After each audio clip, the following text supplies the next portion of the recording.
adventures in game chasing this week here on Cast of the Pod. We'll do the introductions and everything. We have a special guest today. We have a different type of movie going on today. Kind of like back when we did Lowriders versus Zombies. We have a guest in-house. But gentlemen and lady, Deb's over here hiding still. How's it I'm going? here. What's going on? Cobweb in the house, baby.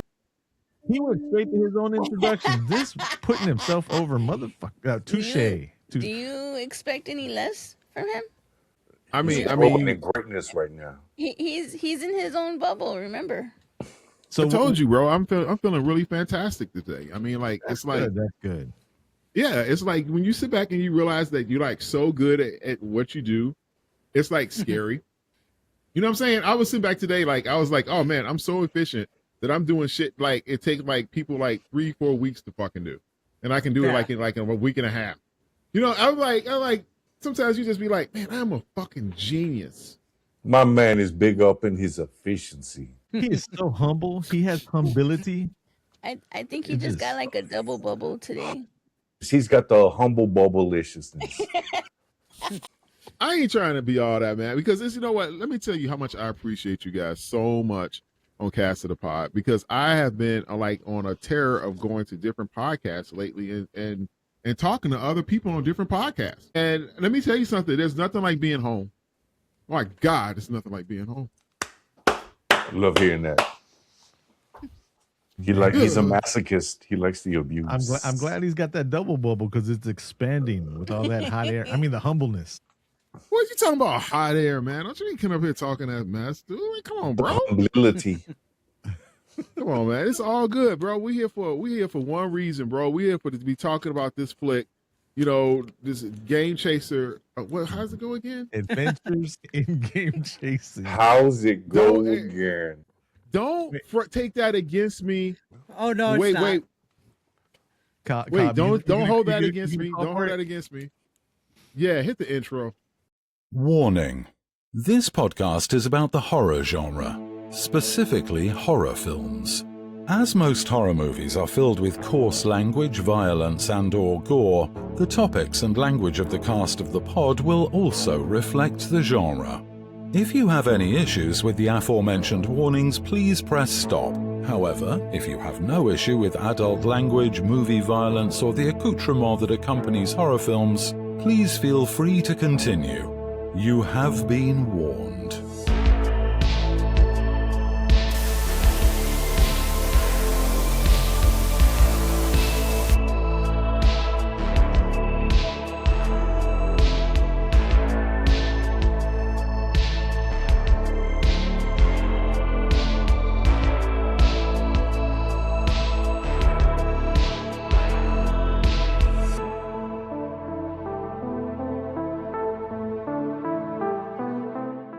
Cast of the Pod on all social medias, castofthepod.com, which will take you to a link tree that'll should show you all the rest of our links.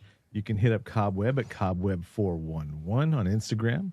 Cantu is at the Poor Gorman SA on Instagram. All these links are in our in the information in the description for the podcast. We have our special guest today. I wasn't gonna say your full name, but I forgot it's on IMDb anyways. Yeah. So we have with us today Eric Perez, which ironically enough, I've known him for over 20 years. And for the first 5 years, I just knew him as Joey Spector. Yeah. I don't even think I've ever heard you call me by my real name. That's interesting. It's awkward. It feels weird. I have a lot of names, but I respond to them all. You want to know what's awkward, Josh? What? Is you're from here and you're half us, and you said Perez. No, because No, because Wait. like when people talk about him, he has his brand. He has Gotcha. his brand. Wait. Time out. What is the significance of the Perez? It's Perez, bro. Perez. I take it either way. I say Perez, but I say it either way. My man's got some notoriety, and people know him as Perez, I guess. He's already caught off guard by hearing me say his real name. If I would have busted out with Eric Perez, he would have been like, "What?" I say either or. I respond to either or, but I personally try. I feel weird when I try to use the accent on it. I don't know why. I feel fake when I say it. So I say Perez. When you say it in English, that's the accent, bro. But that's okay. We'll leave that alone. What should we call you? What should I call you? I just respond to Eric, anything like that. Cool. I put my little display name as my YouTube persona as well, which stands for 8-bit Eric. That's what I was gonna say to the multiple thousands and thousands out there that follow him online. He's 8-bit Eric. I didn't know that's what that 8BE stood for. I know that name. But yeah, on the IMDb, I put it as that. A lot of people I know that when they make like their IMDb, and this is kind of like getting ahead of whatever, but there was a lot of people that I've seen that make it. They'll go by like their actor name or whatever they go by, and they're very protective of like their real name and stuff. But I figured it wouldn't hurt, since I do so much stuff, to just use my actual name. That way, if I get Googled, they could find every single thing, whether it's the YouTube or the wrestling or the acting or the writing, anything like that. So figured understood. I would just And you got problems I don't understand. I do want to cover for myself. It's the truth. When I said I was calling him Spectre for the first 5 years, I knew his real name wasn't Spectre, but it was just strange calling it. So. In fact, when he came on before we went to record, before y'all got on here, it was the three of us, and I was like, "Hey, Spectre." Oh yeah.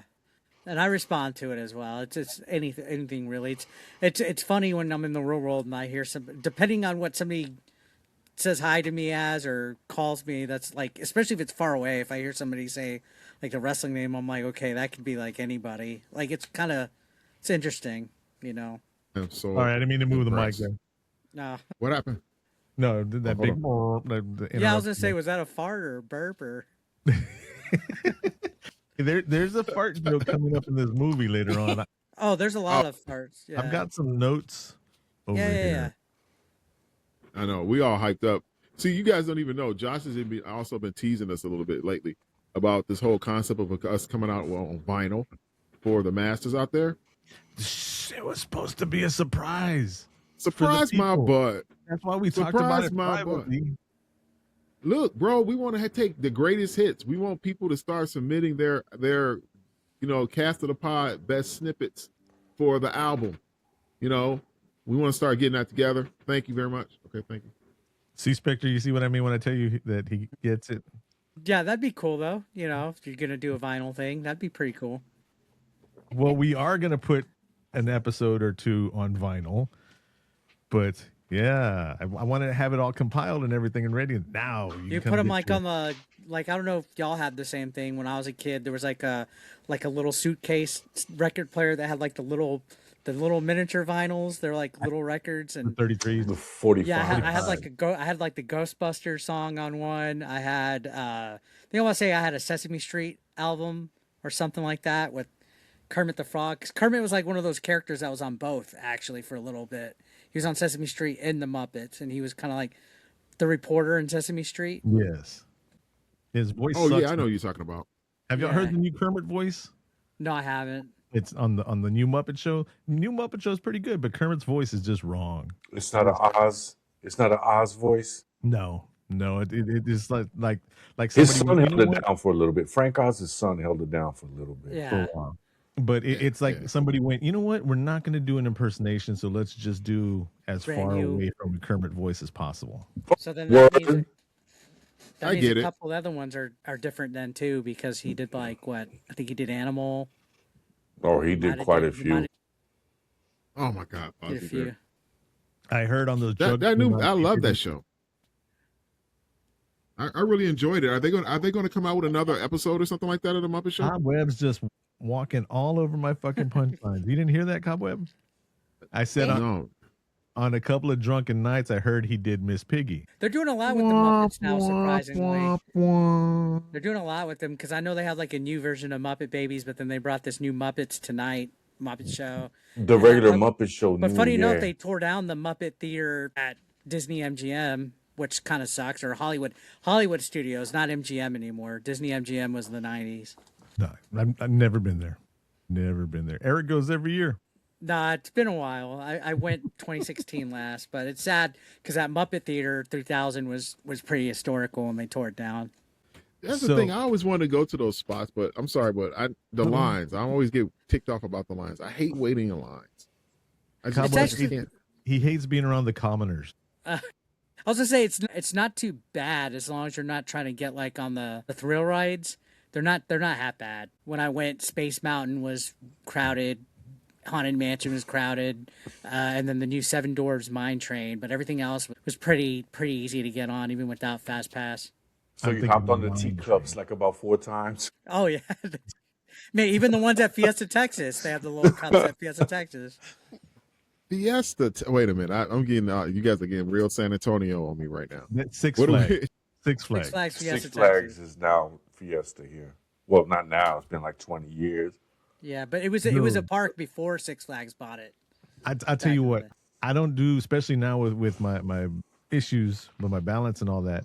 But Deb and I we're gonna go there right when it first opened up, right? And that was like our first official date, right? Yeah. Or one of our first official dates, somewhere up in the beginnings before we got married and we were still in school and all that.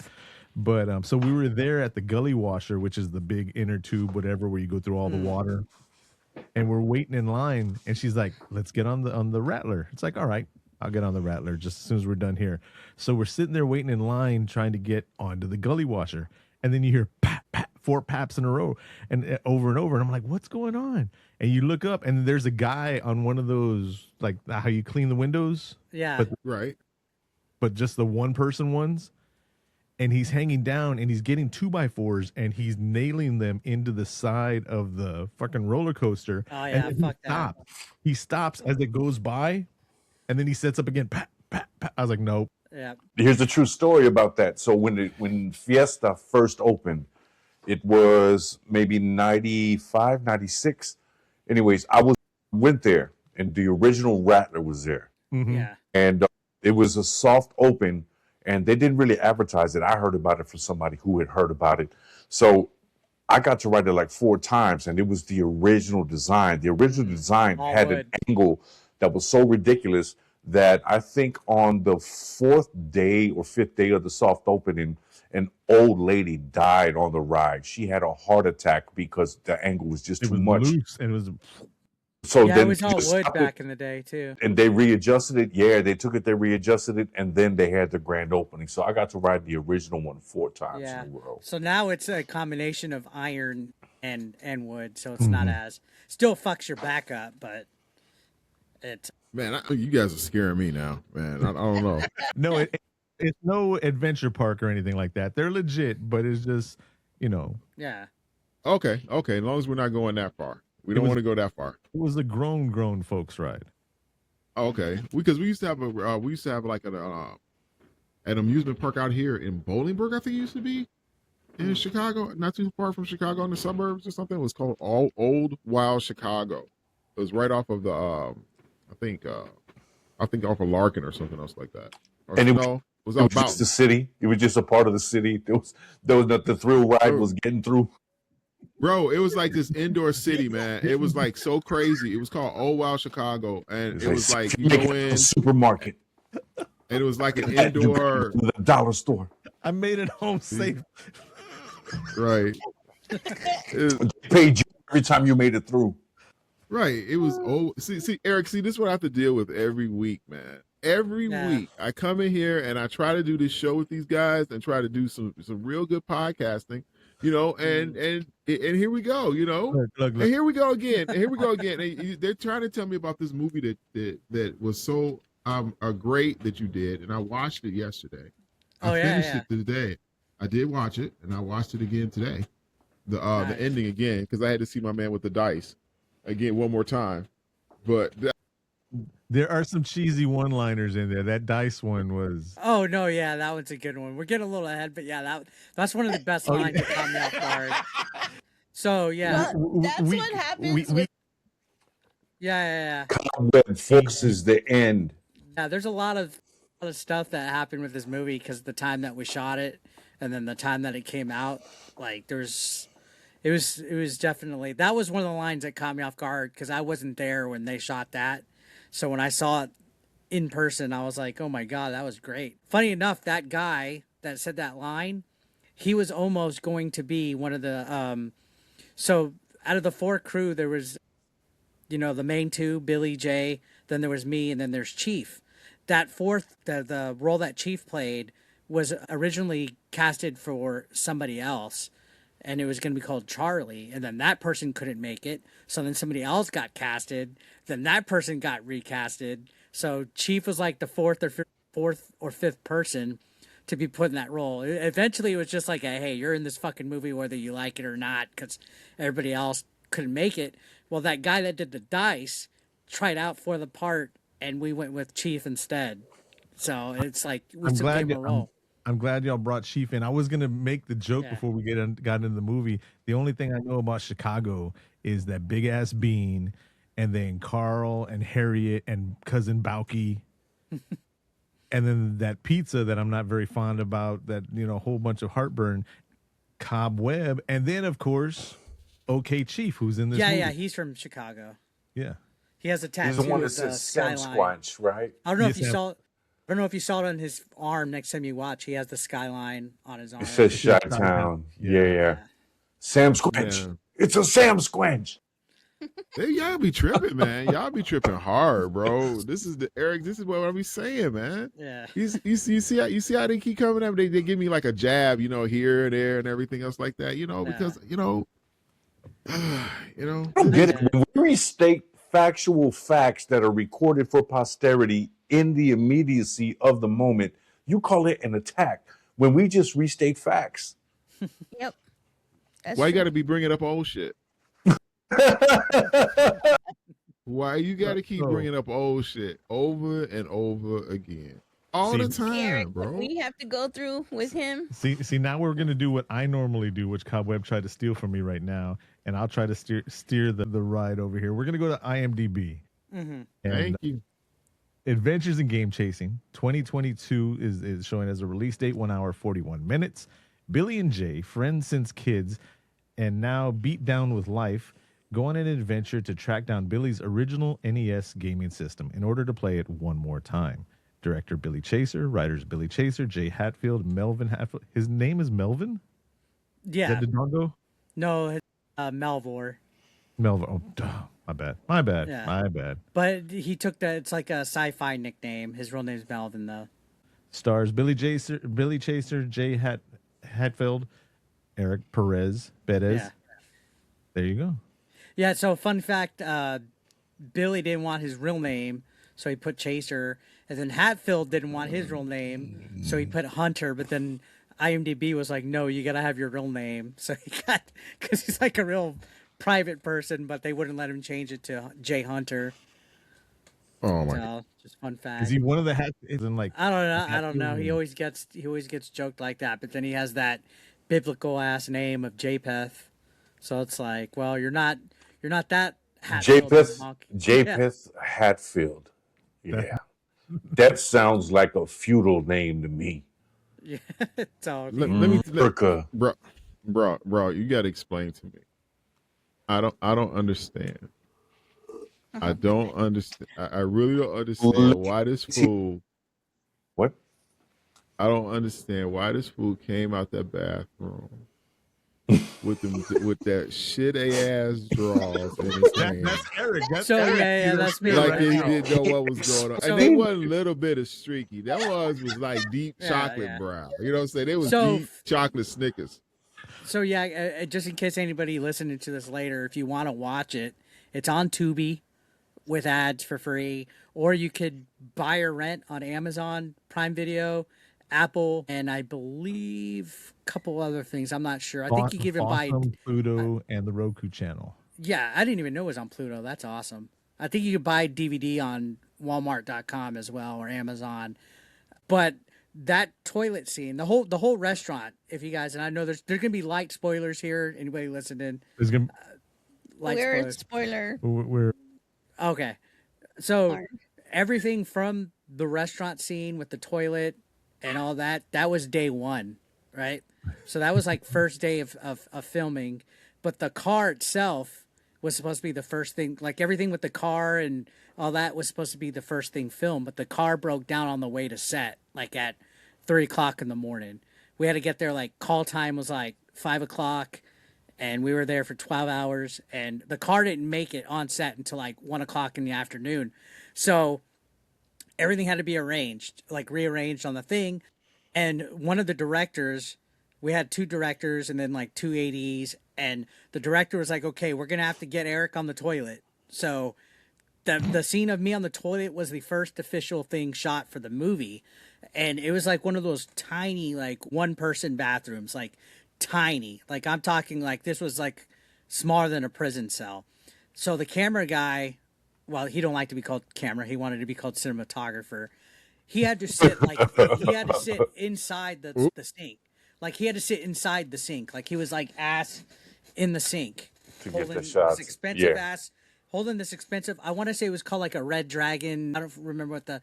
It was like something that they used in Guardians of the Galaxy. It was like the same camera that they use in Guardians of the Galaxy. So he sat there, and then there was this girl, like literally like kneeling on the ground, like barely in there, like three of us in there. I'm in there on the toilet. I have underwear on, but no, my pants are really like down. And they're like, okay, just act like you're eating the sandwich while you're taking a shit, right? Oh my And god. then they're like, okay, let's get some more B-roll random stuff. He goes, reach for the toilet paper, right? And then he goes, put a piece of the sandwich on the ground and then just look at it. Oh, I thought I was gonna throw up. So I did that, but then without thinking, I was like, what would I do? Like my character do? So I looked at it. I didn't tell them I was gonna do it. Comedy. I just put, this was like literally like this was a real bar. They were not even open for the day. So if they mopped the floor and cleaned it the night before, they did it. If they didn't, they didn't. But I grabbed that and ate it. My God. And I hear outside the thing, there's probably, we had a full crew there. Like I thought when we were first filming, I thought when we were first filming, it was going to be like the camera guy, my friend, and then somebody holding a boom mic. Like I was like, oh, it's just going to be like making like a YouTube like video. we've done over the years. We walk in, there's like about 30 to 40 people. I don't know who any of the fuck of them are. God I walk damn. in, there's a lady with a fucking headset bigger than mine and like a fucking walkie and like 2 cell phones. She immediately grabs us, fucking shoos us to catering, makes us eat. Then I fucking go over here and there's some guy putting like a mic on my, like literally like gauze wrapping a mic around my body and moving it over here while somebody else is at. And then we go to like a wardrobe and then, you know, there's like 30 other people. There's people like literally designing the set, moving stuff, directing. There was extras there that day too. There was like 10 extras. Like everybody that was eating in the restaurant, those were all extras. We had no idea who the fuck they were. And So if so I I'm can eating- interrupt, I'm sorry. Yeah, so it wasn't a special effect. They told you to put the sandwich on the ground and I was supposed to just look at it. bar, Yeah, I was supposed to and just you look at it. put that motherfucker in your mouth. Yeah, I was supposed to just look at it, and then I went like that and ate it. And I heard Sacrifice. I heard off camera because one of the directors had like a little monitor thing, and I just heard somebody go like I just heard like the air outside the room just like get sucked up like that after I ate it. And then I could hear a couple of people like I could hear some people whispering, and then as soon as they said cut, I just heard everybody like Lose their shit. from laughing to disgusted to clapping to like everything. Did That you get whole- No, I didn't. This was Can before I- COVID. Actually, this was Can I November say, 2019. Can I say, Eric? COVID's not the problem in that situation?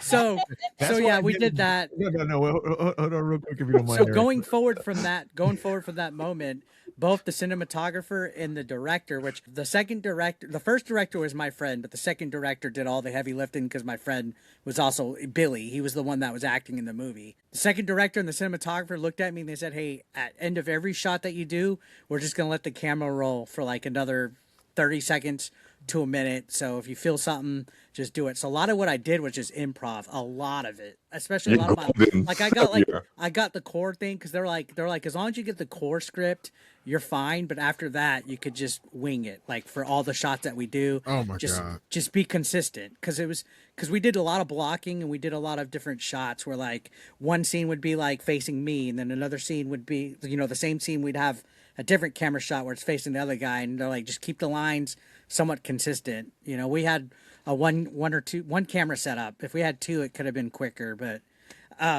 after that is when we filmed the rest of the stuff, and I saw them make like the fake the fake turd, which was Nutella with mustard, and I want to say like a little bit like mayo, and the guy just like whipped it up or whatever. Like there was like a special effects crew there, and it was formula. yeah, it was. I think they put a little bit of oatmeal in it too. It was very interesting. But you established yourself as B-roll gold. Yeah. Yeah, that's Basically, awesome. yeah, that scene was pretty good. Eric, do you mind a few little personal notes I wanted to throw in there about you eating that food? I was gonna say, like Antu said, brought up around COVID. COVID didn't affect him because eating off the flu. I mean, there were times way back in the day where we were staying. Deborah and I were staying with her parents, and they were building this garage out in the back. And it wasn't. Only 3 of the 4 walls were up. There was nothing on the inside, and we had some wrestling editing to do. And Eric was there at the house, and it was like 20 degrees outside, so it was like 16 degrees where we were at, and it was all nighter. All this editing we're doing, and he's like, "I'm hungry," and this was before you could DoorDash shit and all that, you know. Mm-hmm. And I was like, man, I don't have anything in here, and I can't go inside. My in-laws are asleep. And so he starts looking around the garage and he finds some dog treats. Oh, yeah. No. Dog treats just taste like cardboard. It's not even real food. But it will kill you. Wait. At what point did you decide that you wanted to try one? I mean, I did it before when I was a kid, so it wasn't anything new. I mean, technically, when you're hungry, you're hungry. And, yeah. But it wasn't like I sat there and ate the whole box. I probably just had like 1 or 2. I did it out of curiosity. Yeah. And I probably just did it for the reaction, to be honest. We're like, no, there's dog treats, and he's like, well, the worst part was they had already been open for like a year. Oh yeah, so they're all.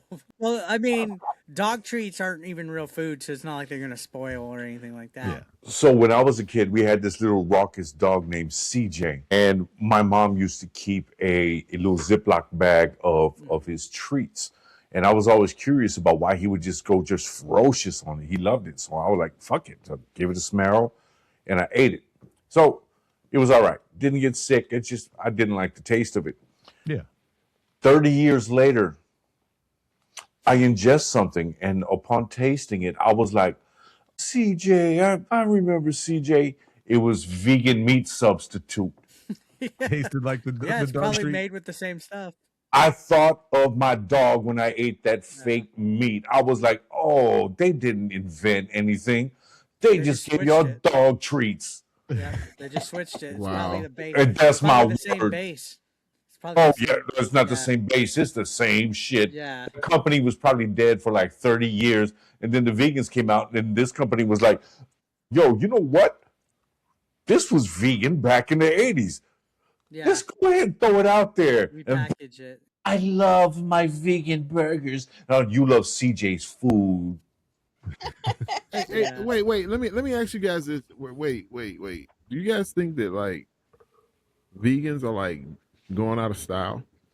Yeah, actually, interesting that we brought this up. If you look up Beyond Meat's stock, it's dropping big time now. You had all those Impossible Burgers and Beyond Meat and not real chicken nuggets and stuff like that. The Beyond Meat stuff is going down, but I don't think vegans themselves are, because they could still eat like actual vegetables and stuff. That's the thing I didn't understand. Like, why tease yourself with fake something? Fake turkey. This is if you're vegan, you're vegan. Why why? Why would you want to eat? Yeah, why would you want to even make it look like meat? Right, you faking it. It's horrible. That's what I don't like. That's what I don't like about vegans right now. And you want to make I would, yeah, right. I think that if you're a vegan and you're like eating like a fake like turkey burger or bacon cheeseburger or something else like that is like vegetable and shit, and it's like fake. You know what I'm saying? You perpetrating. You ain't standing on your own 2 feet. You know what I'm saying? I slap the shit out of you. Let you know that you ain't about yourself. Well, go about yourself. Vegan. It's almost like I'll slap a bit. It's almost like people that drink like non-alcoholic beers. It's almost the same fucking concept. Hey, I'm not gonna lie. I really do want to go. This podcast not brought to you by fake Guinness, but they have alcohol-free Guinness, and I want to try one just to see. Yeah, but I mean, it's still the same thing. Like, you can't be like against meat, but then you're eating like a fake version of it. It makes And then sense. call it the same thing. Same thing. You know what? Burgers are terrible. Burgers are murder. Burgers are bad for the environment. I'm going to make a burger. No, give it a new name. Make something. Yeah. Don't try to emulate. Make Yeah. it. Yeah, man. And there's That's other how I stuff feel, that bro. there's other Can't stuff even you say can what I'm- do in place of it. You know, I've seen people like that are vegetarians. Vegetarians, I think, are a little bit more less wacko. They have more leeway. And Yeah. they'll stand Yeah, up 'cause for I'm it. not- They'll I'm say not- that you they're know- vegetarians, but they'll tell you what kind of vegetarians they are when you catch them doing it. It's like, you eating an egg? Oh, I'm an ovo vegetarian. Oh, are you Right, eating I'm- fish? Oh, I'm a Pesca. pesco vegetarian. It's like vegetarian itself, you're trying to tell me that you only eat vegetables. If you don't only eat vegetables, if you ingest natural proteins, I mean, why? Nobody should judge you. We don't care about you. I don't care about you. I don't know anything about you. So if you say you're vegetarian, then I'm going to say, okay, you only eat vegetables. But then when you say I eat eggs, then you're a fucking liar. Yeah, that's not vegetarian at all. Eric's sitting here thinking, where the fuck is my movie now available on Tubi? Yeah, sorry about Exactly. that, man. Sorry about that. That's what Exactly, we do. man. I don't know if you watched this before, Eric. My bad. Well, I mean, it was That's what we interesting do. when you were on set because a lot of the people that were actually like real movie people, majority of them were from like Austin, so they were like real uppity. One of them, I hope they don't watch this because I'm shit talking them. I do. Don't worry about it. I do it all the time. So Got there your was back. clearly a division. There was real movie people on set that worked on shit and did it, and then there was like us. There was like two different.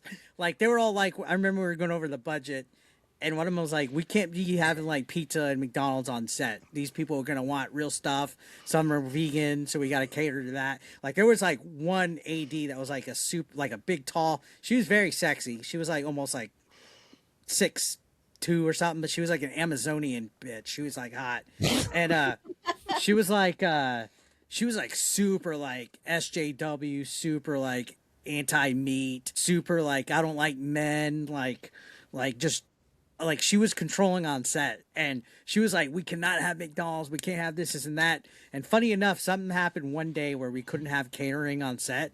So somebody went and got McDonald's, and everybody on the fucking set loved it, including the movie people, except her. Like, everybody's like, fuck yeah, McDonald's, dude. Hell yeah. And everybody's just chowing down, dude.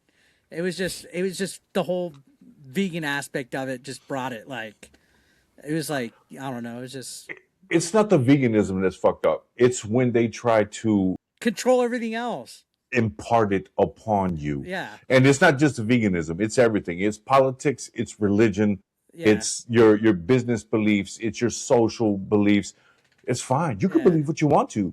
Just don't try to impart it upon me. I mean, I'm not Yeah. you. The world forgets the old adage of you do you, I'll do me. Yeah. Hey, So, bubble yeah, time. And then like I was saying, there was definitely a distinct, like, because we had some people that worked on the movie that did MCU movies. Like the person that designed the miniature of the actual station wagon, they made miniatures for Marvel movies and for Star Wars. Like they did Episode 1, they did the first Captain America, they did a few of them. So they made a miniature of our thing. And then there was other people that did lighting for Star Wars. One of the second director, he's done some of the Puppet Master movies. There was like a bunch of guys, and basically what had happened is the first guy the first director was a fan of the YouTube channel, the YouTube show Game Chasers. So he's like, oh, y'all are doing a movie? I'm on. And then it became him calling his boys like, okay, we got a movie coming. These are the dates. This is how much we're paying you. Do you want it? And then next thing you know, he has a full staff, like just like that, like full staff of people that just came on and. That's badass, yo. Yeah, Yeah, it is. And then he It is. proceeded to tell us how we needed to cut because we had a script. There was like so many locations, so much stuff. He's like, okay, you can't have this, you can't have that because you're broke. Like he made us feel like crap. We're like, real. fuck, can we even make a movie with what we got? Like shit. Like he went line by line. It worked He out goes, your "Okay." budget. Yeah, and then he did all the locations. He goes, when people film movies, they try not to do like unless they have a big budget, they don't do a lot of locations. That's why like horror movies only are usually like in one house or two different things or in the woods, which a lot of our movie was in the woods. We did it on a campgrounds. So it was a campgrounds in Waxahachie. So a lot of it was just literally like we were like in a block area with some woods, and we did stuff in there, and then they had like a gymnasium that we got to open up and build a couple sets for majority of it, and then other parts of it were done in pickup like way later on, or they were done like in one area that we made look like other things, which it was pretty interesting. Like a lot of the scenes that took place with the kids, those were shot in the same day. It was just we made something look like a game store, and then we had the living room, and it was inside of a house that was actually haunted, which that's a different story. The house was haunted, and basically they were selling it because the owner's grandfather gave it to him, but the owner's grandfather died. So the owner was like, yeah, this was my grandpa's house. I'm going to go ahead and sell it, blah, blah, blah. And by the way, he died in here. And I was like, because the whole time we were filming, we're like, dude, like I'm getting goosebumps. I know I'm all over the place, but the whole time we filmed that day, I'm like in a certain spot, and all of us in that spot were like, man, dude, why does it feel so fucking like weird and sad in this like section of this room, right? Humor. And then later on, after we were done, the guy goes, oh yeah, his recliner was right there, and that's where he died. So we're like, shh, whatever. But so there's a scene at the beginning of the movie when he gets the Nintendo, he opens it and it looks like it's nighttime. It's actually daytime outside, but they used like some kind of like I don't want to say like tarp, but like that black landscape and stuff over the windows, draped it out a little bit, and then they used like a light to make it look like moonlight. Okay. So it was like we were filming those because the kids, if you're not child labor laws and stuff, they were only allowed to work a certain amount of hours in a day. So everything with the kids we filmed in one day. That way we wouldn't have to, deal with legal shits. Yeah, deal with that, or deal with SAG or anything like that. I'm all over the place, but yeah, I learned a lot, like just from budget alone, and that's why they're like, oh yeah, scary movies are the easiest to make, and they're the funnest, and you can make them in a shorter time span than what this will take. And I was like, damn. He goes, yeah, that's why a lot of the movies that are low budget are out there are scary films, because they're, you only need one or two locations. Most of the time, you get rid of their day players, so you get rid of one person, then they're not in the movie the rest of the time. You film all their scenes. That's crazy. That's crazy. You film all their scenes by. He was literally only usually the final person or the killer are the only ones there every day. And most of the time, most of the times, those movies don't even introduce the final person until later on anyway, It's funny that you're bringing all this up. I knew everything was done legit, and I know y'all brought SAG-AFTRA in and all that, and then I think I saw you doing doing an interview or something where you're talking about hazing the background and everything. Oh yeah, dude, it was. But I'll share something honestly about it. You hooked me up with Billy because he was looking for someone to help edit. Yeah. And I didn't believe that y'all were going so legit with it. And when I was talking to him, he's like, well, what do you edit on? And what do you do this and this? And I was telling him. And then he was like, well, and I could hear the hesitation in his voice. Yeah. Of what isn't what he was looking for. And I'll be honest with you, I was thinking to myself, I'm like, I've seen all their stuff. I can do all their edits with my eyes closed. And then when I saw the movie, I was like, fuck, yep, I was out of my head. Yep, I understand why he didn't want me to do the editing now. My bad. Was this your first feature-length film? That was the first feature. Everything else has been like secondary or cameo or background or anything like that. But the guy that was doing like the hazing and the like fire effects, all that, he was on Game of Thrones. He did Game of Thrones. And then he also did Justice League, which, funny enough, this is a side topic. He was on the full Justice, like the OG like Justice League version. And that Snyder cut was so secret that he didn't even fucking know that exist. Like some of the stuff that was on it didn't even exist because it was like a whole complete like different thing. And he goes, and then to this day he swears, he goes, no, they had to have done a lot of those shootings way after the fact. Like he goes, there's no way, because he was like, I was on set, and he was even like in a full green screen get up on a green screen holding certain things and having to move stuff and reflectors and stuff like that. He has photos because he was getting all mad when people were like, release the Snyder cut. He's like, there's no such fucking thing. He goes, there's nothing. He goes, the movie's shit. People need to just accept it. Oh man, it was all about that Nintendo Entertainment System. Oh yeah. Because let me tell you, So no, because when I was a kid, I remember when it came out, right? And Yeah. I had, when it first came out, they came out with you got the Mario and you got the Duck Duck Hunt Hunt, game together, and then they stopped giving you that for a while, and they gave you the Power Up book. The pad. You know what I'm saying? No, Yeah. it was a book, and it was just like Oh. all the games that they had, and it gave you like the first few levels of how to beat them and everything else like that. Oh yeah. And they gave you that instead of the game. I used to have so many damn Nintendo games; it was ridiculous. Yeah. At my home that I never bought. I always had like 6 games from other people from down the street. That I don't even know who games were. I don't know. And these games were expensive for us to be just trading them out like that to like friends or whatever, whoever it was. And the whole fact that the system was flawed from the get-go, that it never really made contact, that you had to blow in the goddamn thing to get it to work. I'd have still And it wasn't until that's what we thought. That's what we thought in our minds that would help this thing to work. And yet still to this day, I remember getting lightheaded, blowing in that goddamn Nintendo to try to get it to work right, like a dumbass to all these damn years. And you know what? And I'll do it all over again. God damn, you were trying to put your spirit into it? How hard was you blowing? Bro, well, you keep wanting to funny play enough, it wasn't until decades later that you just gotta open it up and just straighten the pins on the connector again, and then it works like brand new. We don't know that until the 2000s, though. Yeah. But so the movie's premise was based off of like a conversation that we had like in 2016, where like, because I used to, my original Nintendo that I got when I was like 4 or 5 years old, I pawned, like I sold off, and I'm like, damn, I wonder where the hell that exact console's at now. Like, who the hell has my Nintendo? Is it broken? Does it even work? Is it in somebody's random ass game room on, 3 states ago?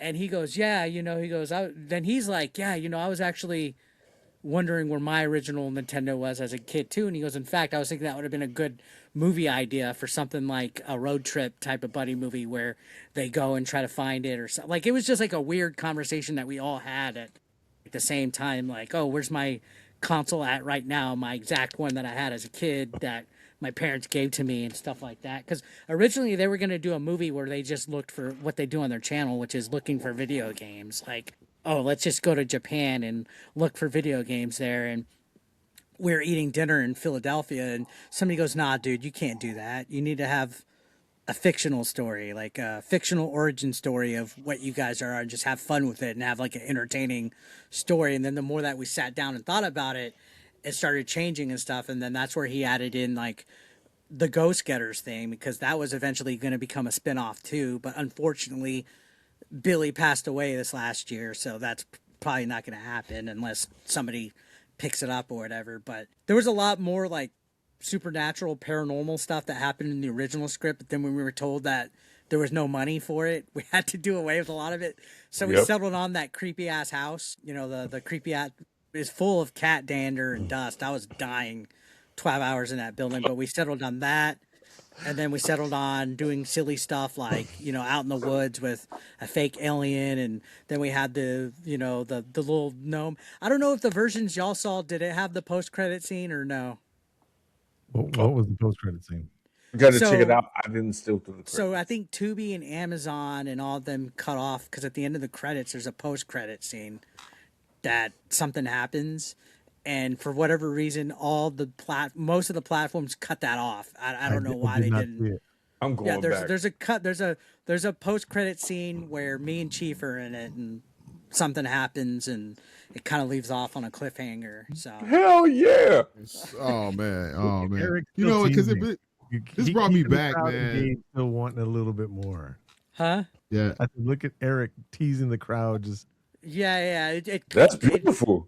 And it teases something, and I actually, the Ghost Getters concept actually came off of a true story too, because I'm kind of a chicken in real life. I'm kind of scared of certain stuff. I'm into like supernatural stuff, shadow people, things like that, aliens. But there was a couple instances in the movie where there was like real stuff based off of true stories. Like I was on a road trip with we were leaving Las Vegas. We had a long weekend. Nobody slept. And as soon as I got in the car, I fell asleep and almost drove off the road. So it's based off of like true things like that. That's why, there's little things in the movie where it's like funny stuff. Oh, what's going on? I have been in the car with Eric asleep behind the wheel. Of course, Wait, what? That was when we were coming back from the coast area when we saw that I had to drive it was a convertible. What was that thing you had with the open roof? Oh, that was a sunroof. It was my Grand Vitara. It was like an Yeah. SUV. I had to drive it because that's when we pulled off to the side of the road, and that's when we read the article, Michael Jackson dead at whatever. We were both like, what? Michael Jackson's dead.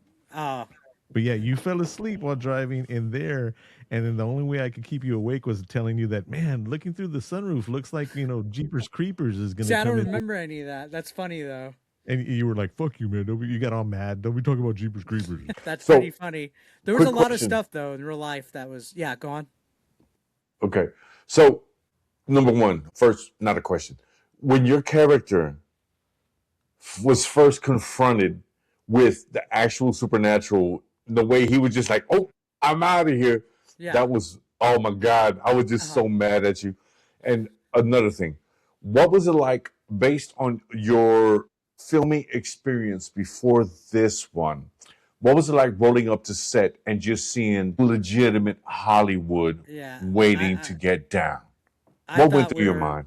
I thought we were out of our element. Well, leading up to it, my friend Billy, who directed the movie, he was real quiet, real kind of like secretive. We all thought he was gonna fuck it up. We're like, this is a mess. Everybody that hates us on YouTube, is gonna just shit talk us. We're gonna go and it's gonna be just fucking terrible. Because it was like weeks that he was not telling us shit. Like we didn't hear anything. We still didn't have we didn't have Chief's role filled out yet. We didn't see like a finished script. We didn't have any of this, right? Then we roll on the set and I see all these people and all of us were like, holy fuck, this motherfucker did it. We're like, this motherfucker did it. He's doing this. This is legit. It's not playtime. I was only one out of the main crew that even read the fucking script. Nobody else read it. I knew everybody else's line. I knew everybody else's lines, and I quickly became that guy on set that the actors got annoyed with because I was like, dude, you fucked didn't that up. read this? I've been reading this the last like fucking 6 weeks. You didn't read? I can't believe it. Blah blah blah blah. And I was just getting onto people's ass. Like there was a scene where Jay was eating ice cream, and the prop guy told him, "It's just a prop. Don't eat it all. We only have so much ice cream for you Makes sense. to hold." That motherfucker Tim. had 6 bowls of fucking ice cream and he only did like fucking like 6 takes, right? And we're still going. Finally, I kept going. I was like, bro, we're sitting on that couch and I'm like, bro, you gotta slow down on that. And he was getting mad at me. And then finally the fucking prop guy came and was like, dude, no more after this. He goes, you hold that. No more fucking ice cream after this. And I was like, I fucking told you. I was like, this ain't YouTube. I was like, after a while, but when you do like 3 weeks straight of like 12-hour days and you only have like 2 days off, we did 3 weeks, 12-hour days, and we only had the Sundays off. So we only had like 2 days off, right? We start to get on everybody's nerves. It starts to become like a, hey, don't talk to me like that. Hey, fuck you. Hey, this and that. The only people we didn't fight with were the movie people, like the actual like crew. But like the crew, the cast, man, we started butting heads. We started fucking arguing, started bickering, and I became a little bit of an asshole on set because I was like, I was just like, you fucking can't. You didn't read the script. You didn't come in ready. You're fucking, you know what I mean? Blah blah blah. And then these guys, I'm with you. that. Yeah. But it was definitely an experience, man. We were definitely out of our element. And it was pretty scary because they didn't know the extent of what our experience was. Like we get in a set and they're like, okay, we're gonna do blocking. You go over here. You go over here. All right, we're just gonna go over it. And then we had to practice the scene. And then while we're practicing the scene where we're supposed to be standing, the cinematographer's here looking, watching it, envisioning in his head where he needs to be. And then the gaffer's over here looking like, okay, I need to put a light here. I need to put a light here. And then with gaffing, it's like those lights get hot as fuck. So once they're there and once they're on, it's going to take like a half hour to an hour before he could rearrange it. So it can't be like, hey, can you move this? It has to be okay, well, I can, but it has to be, it could take hours to redo and reblock a scene. And Gaffers are unsung heroes, and Yo, so dude, he are was awesome. best boys. Yeah, he was fucking awesome. The He was, best boys. and then the I was audio gonna- people, like one night, Pause. what? Then the No, he audio can't people, pause his own the mic. audio people. One night we did a scene. This is a whole complete deleted scene. I don't even think it's in the deleted extras of the Blu-ray. But we filmed a scene that it was just everything could go wrong that night. It was a bad juju night. We essentially wasted like 8 hours plus, right? It was first we did a whole thing in the scene in the house where the guys were on the couch and the guy's talking to us with the gun. We did all that. Then we had to go and move, and they warned us. They said, sometimes switching locations middle of a shoot, it's bad luck, it's bad vibes, because anything could happen. Equipment could go wrong, the set could be ruined, stuff could happen. We show up to set, and we were originally going to have lanterns, and the first AD, that Amazonian bitch, started freaking out because when they location scouted, there was no fire alarm sprinklers, right? We show up to set, the people that own the building installed all these fire alarm sprinklers. And she's like, no, the second we turn on a fire, these sprinklers could come on. Then the fire department's going to come. They're going to shut us down. We're not going to be able to fucking shoot this film at all. You guys fucking fucked up, blah, blah, blah, blah. It's covered in dirt. We're like we're in the attic of like we're in the attic of a thrift, like an antique shop. So it's covered in dust. Like I'm covered in it. We're all doing this. We're shooting this film. And she vetoed the torches, right? So we had these little like candle lanterns that just you couldn't see shit. People were fucking up their lines. People were threatening to fight. People were threatening to walk off set. So we just canceled that scene. We ended up reshooting it 2 years later in a abandoned mall. So it's the scene where it looks like we're in a basement. Mm-hmm. We're in a basement. Oh my God. That's an abandoned mall. And I think we just walked into the mall and just shot it. I don't even think we got permission to do it. We just walked into that mall's no longer there. It's in the Dallas-Fort Worth area. But that's why in that scene we have the torches, because my friend was like, we need the fucking Indiana Jones vibe, have the big-ass torch. We go, we see the box, we light it on fire accidentally and all that. Well, the problem is I lost like 50 pounds 2 years later, so that's why I was covered with a hoodie. And, like there was like all this other stuff that we had to rearrange, but it was definitely 2 years later. It was a lot easier. We basically had a smaller crew that like 2 years later we did that. Then we did more of the fight scene, which that's why I wasn't there. I wasn't there on any of the days that we filmed the fight scene, except when I drove the Ghost Getter. But I was supposed to have like some of my wrestling moves in the movie, and that didn't happen. I was supposed to suplex somebody, but the stunt choreographer was like, no, we're not doing it. It's too much of a risk. And I was like, dude, I've been wrestling forever. I could literally slam this guy and he won't be hurt. They did not. They were like, nope, we're doing this by the book. You're not going to do it. And I couldn't make the reshoots, or else I would have thrown the guy, did it. Cause the cinematographer was all in on it. He was going to make a rail that went like around us like a horseshoe. And he goes, dude, on 3, you're gonna lift up the guy, and while you're suplexing him, I'm gonna like roller coaster the camera so it goes And it around. finishes at the other end. And then when you're done, it'll be all the way around. And he goes, and then when we showed in the movie, we could slow mo it and make it look all cool. And it never happened. That's what's up. There was other stuff too, like one of the guys was gonna dive through a window, that didn't come. Like small little things didn't come in. The original finish when the guy was zip gliding, he actually was going to be, he wasn't going to be zip gliding. I forget what it was going to be. He was going to be doing something else.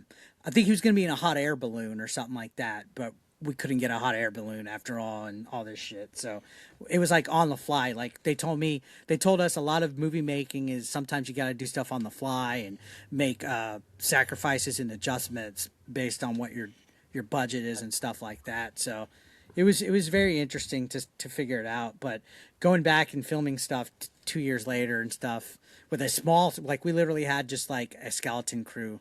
It was like what I originally thought it was going to be. It was a boom mic guy, a camera guy, and then lights that my friend used from his house for his YouTube. Back to YouTube, yeah. That was a compliment I was going to give you there, Eric. Watching the movie, you can see that, no offense to anybody else or anything like that, but you're more of the actor and you're seeing your spots in it. And then talking about shooting behind the scenes, that's something a lot of people don't understand about wrestling. When you're in wrestling, you're part of every single thing that's going on, as opposed to just this one person does this one person does that one. Yeah, that's well. why Funny enough that you say that. Funny Go enough that ahead. you say that. A lot of the people that watched the movie were like, "Oh, Eric was too cheesy. He was too over the top. It ruined it for me." I'm like, that's what the character. I'm literally fucking Shaggy and Scooby Doo, and a character. Like I gotta be like that. That's who my character is. Oh, he's too old. And I'm like, I was the only one that read the fucking script, right? Chief didn't read it. Chief, when Chief read the script when we're doing blocking, when they're like, "Okay, guys, you're doing this scene," he's literally reading it, trying to memorize his lines, and then between takes, we're guiding him on it. And he did it like on the fly like that. Everybody else was just kind of like half-assing it, but a lot of people are like, "Oh, you took me out of it. You're too cheesy. You were the best one was this guy." I was like, "Bro, that guy wasn't even acting. He just didn't even read the script." I was gonna ask you about the disapproving gnomes and where that came from, and then as you were talking, I'm googling it, and I'm like, "What's this deal about disapproving gnomes?" And everything that's They're coming. disapproving. Well, the thing I thought it It's was like a apparently thing. like some kind of like thing. I don't know. They had I didn't find much about it, but everything I was turning around is like Eric and the disapproving gnomes and blah blah. So I follow this link, and I don't know if y'all could hear the music, but I guess the person that did the music for the movie has his own Martin. Spotify. Martin Yeah. Burby. Yeah. One of the songs is Eric and the disapproving gnomes. Yeah. So apparently it's like an inside joke that they had for a while that like gnomes, I don't know, it was like some kind of thing that they had with No, I get it. I get it. I don't like gnomes. The gnomes is leading into what was going to be like a spinoff. But yeah, go on. Yeah. Okay. Yeah. So in Europe, in particular, the Germanic and Norwegian portions of Europe, there's an entire cultural history of gnomes being involved. The same thing like we have chupacabra and el cucuy and all of that over in Europe. Throughout history, gnomes was the thing. And there were some cultures that were so deep into using gnomes to help discipline and regulate the children that that's how we Yeah. know gnomes. There was people who would actually cast gnomes, and they would make individual characters in individual villages. They will make a gnome. This is the baker gnome. This is the leather gnome. The different gnomes. And they would actually change them out in the middle of the night, like putting out cookies and milk for Christmas. It was And kind of like if- what Elf on the Shelf Elf on the became. Shelf. Yeah, you're- like Elf on the Shelf. You're saying This was short- part of everyday life, not Yeah. just on Christmas, right? You're And saying. so No, go, continue. no, you were asking the question. I was gonna say, so you're saying they're short, they're disapproving, they're angry. You can't do anything to keep them happy, so they're basically like tias and tios. Oh yeah, they're like Oh. aunts and And uncles. I think that's part of where like the Smurfs idea came from as well. That's it. They're schlumpfen. That's exactly what that is. They're little gnomes. So it's a part of the culture. It's a part of the history, and it's one of those things that you don't talk about unless you know. If you know, you know, and that's where the disapproving And gnome comes from. I think the whole concept of Gremlins too was kind of like coming through that as well. Like the way that they had them. Like I guess the concept of how they destroy things and they get into trouble and chaos and stuff like that. Which it was definitely a running little gag. So the way they made that gnome is they took a toy called a boglin. Those were like little boglin things Yeah. back in the day, and they turned it. And the whole time I'm like, man, they're ruining an actual vintage boglin to make this prop. Like I'm like, dude, that's a toy from like the 80s, and you're spray painting and gluing shit on it. And I was like, man, that's a collector's item. I'm over here like, fuck, Yeah, I always thought that gnomes were gangbangers. I mean, Didn't they kind we of do an are. Dang, they got a episode? little crew. Do what, Deborah? Didn't we do an episode about gnomes? The Red Caps. Red Caps is a gnome movie. Oh man, that was a great flick. That was good. That was a good movie. That was good. Red Caps was good. I'm gonna have to pull that back out again and watch that. That was pretty hot. So, That was pretty hot. one of the nights, I guess this goes into like the scary stuff. One of the nights when we were on set, pretty sure we heard a Sasquatch call. It was I pretty, didn't know it was a Sasquatch call. Sam Well- Squanch. well, because it was hard to explain. but it was reacting to a different animal call that we heard, because we heard wild cats while we're out there. You know, you could hear like a bobcat or something out there. So you could tell like, okay, that's that animal. But then the way that this was responding to somebody was something else. And then as a joke, we made the noise back. And then you could tell when something stops, because it's like gauging, like the way that it What just reacted. happened? It suddenly became quite like a what the fuck. Yeah. You know what I mean? Yeah, I do. But that made the cat responded to us too. So we heard the cat, but it wasn't going to come anywhere near us. The cat was far. And then the next time that we heard the other noise, it was a little bit closer. I'm good. Yeah. So I'm good. the cat's reacting, then the Sasquatch makes the noise, and then we make the noise. The cat reacts to us. This stops, then the cat fucks off, and then we hear the Sasquatch, like it was at least 100 yards away. It was at least 100 yards away, and we're the only people in the campsite because it was closed for the winter, and that's why we were able to film. Because if it was an open campsite, we wouldn't have been able to film, and the only people that were in the campsite were the ones on set with us. So And Sam Squanch. it had to be something. Yeah. Unless it was See, after all these years and all that, I can Yeah. see the sincerity and see how serious yeah, it was Eric is about the fucking story and all that. And this whole time I'm thinking, I ran into a Sam Squatch one time. It was me, Deborah, and our friend Nene. I don't know if you've met Nene a couple of times, Eric. He's like one of my closest people in the world. He's like a big brown Shrek. You I know? don't remember, but I'm sure I did. And yeah, we were at the Silver Bullet Club over on the south side, and the lights turned on, and there was this girl he was talking to all night. And see, Deborah remembers. She was like 6'3", because Nene's like 6'5", and then I'd never seen him, get so white and so scared so quick. Because the lights came on, and she's like, "I'm kind of drunk," and he was I like, thought you were "Fuck." gonna say y'all saw one in like the parking lot or some shit. No, she was in the bar. Because a few years Wow. a few years ago, there was actually a Sasquatch sighting at I don't forget what side of town it was, but there was one that somebody saw. They were parked at a gas station, and the Sasquatch came out and literally grabbed like a cat or a dog and ran back into the woods with it. South It was a Texas? few years ago, here in San Antonio. Oh shit! All right, y'all need to cut. Y'all tripping now. Isn't Y'all that tripping. Y'all. brother? Well, we got chupacabras, and it just. Y'all ain't got chupa kuba hooba hoobas. Man, Well, come in the on, Dallas man. Fort Worth, the Dallas Fort Worth area, there's literally an island called Goatman Island in Louisville, and there's a cryptid that's called the Goatman that supposedly lives on that island. Look it up, it's Goatman.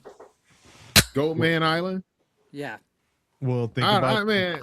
think not about going. down the street, not far from the. You got the- Donkey the- Lady Bridge. Yes, the Donkey Lady Bridge. And There's then, El Camaroncito Bar, where Satan came and Devil. danced with that lady, and then stabbed that guy, and he died and Yeah. fell down. And and now it's a Michoacana meat market. Yeah. I saw a Lucha Man. Libre show at that bar one time. yeah. So it's like, Yeah. yeah, but no, yeah, that the movie was pretty interesting. And then, so the campfire scene, when I got up and got scared, I literally lost my balance because the milk crate that I was sitting on was behind me, and I tripped on it. But I kept acting even though I fell. I kept acting, and my friend picked me up, and I was still acting. So we just kept that scene in. This, the scene where I fucked up the most, we kept it in. Is it down to just us three, or? No. He just No. went to a break real quick. No, he probably had to come back. I was back. I was only going for a second. Just for a hot second.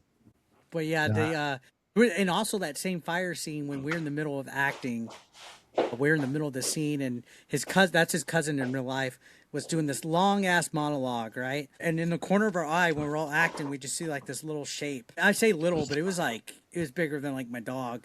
We just see something crawling on the ground while we're acting, and we can't break character. And then as soon as the director said cut, we looked. It was a big ass fucking porcupine, dude.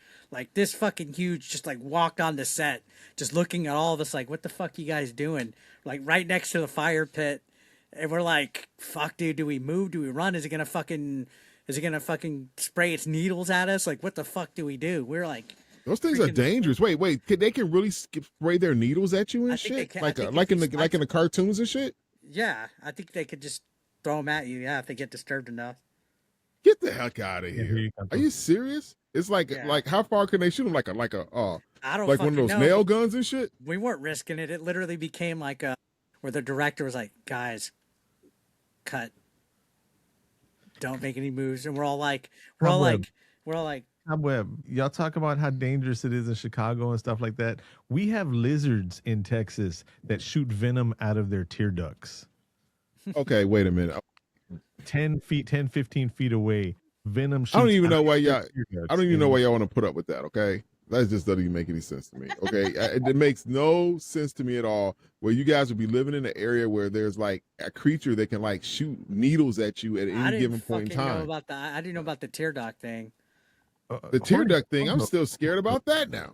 I don't even want Well, to know. the porcupine needles aren't poisonous. At least you pull them out, you're done. No, you I'd don't be pull them done. out. You have to There unhook you go. them.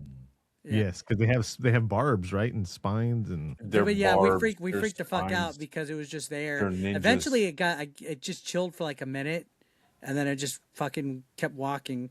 But we're like, what? So the how fuck? far can porcupine needles know. be projected? so. Needless to say, what was your favorite scene? I'm sorry, Deb. Let me know. Adventures of game chasing. So, I will tell you, out of all the ones that we shot, the day that sucked the most was when we were sitting. Like, so there's a part where we're all like on our knees, and the bad guy's like talking to us and saying, "Oh, I got Yeah. you guys now." Blah blah blah. So when we were shooting that outside part, that sucked because it was 23 degrees outside, and it was raining. So that's why our hair looks wet and shit, but you can't really see the drops. It was raining. It was 23 degrees. We couldn't hold for weather delay or anything like that because we're not fucking Marvel. We don't have makeup days. And I was also very fucking hungover that day because night before we went to go see football or something. It was like a Sunday night that we had off. This was Monday. We went to go see football, and it was like we got off at like 5 or something the day before, or something like that. So we slept until like 5 o'clock in the afternoon. So it was like if you go in at 5 a.m., you get off at 5. If you go in at 5 p.m., you get off at 5 a.m. We're doing 12-hour shifts. So we're at the bar, we're eating, we're drinking, and it's like, okay, we're gonna leave here like 7 o'clock, 6 by halftime when the game's on. Next thing you know, it's fucking like 3 a.m. where we're still fucking drinking at the apartment. We're drinking. What in the world? Call time was 5 a.m. Oh, Gee. I take like an hour nap. I wake up. I'm still drunk.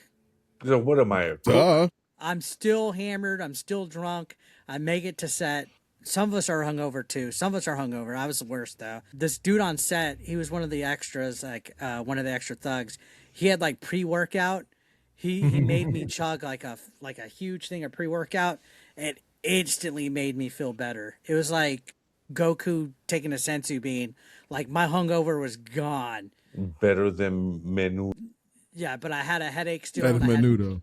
I had no sleep and I had a headache still, but it sucked because it was 23 degrees outside and it was raining and it was cold and I was sleepy, and I will never forget that day. It was the fucking worst. But the funnest time was probably, I would say, man, the stuff inside the scary house, talking to the creepy guy when I got lit on fire. I actually did get lit on fire, by the way.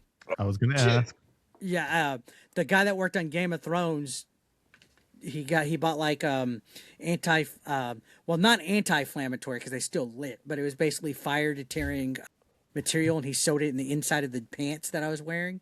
So I'd have a pair to wear for every day. I had to wear a pair for stunts, and then I had to wear a pair for actually getting set on fire. He did it, and he goes, "Man, dude, I had this whole vision. I was telling everybody, because we all did I did some of the stunts. Technically, that was a stunt. Technically, driving the car was a stunt, but I didn't want stunt. One of my friends was like, I want stunt credit. I want like all this. And I was like, nah. But basically, I had this whole idea in my head, because at the end of the first Child's Play, when Chucky comes out of the chimney and he's on fire and he's running around and rolling and he's all like, I wanted to do something like that when I got on fire, right? So everybody's like, yeah, dude, Oh, just wow. do it. everybody's like, yeah, roll around. I wanted to at least do like a Curly from Three Stooges, like roll on my side, like a propeller thing.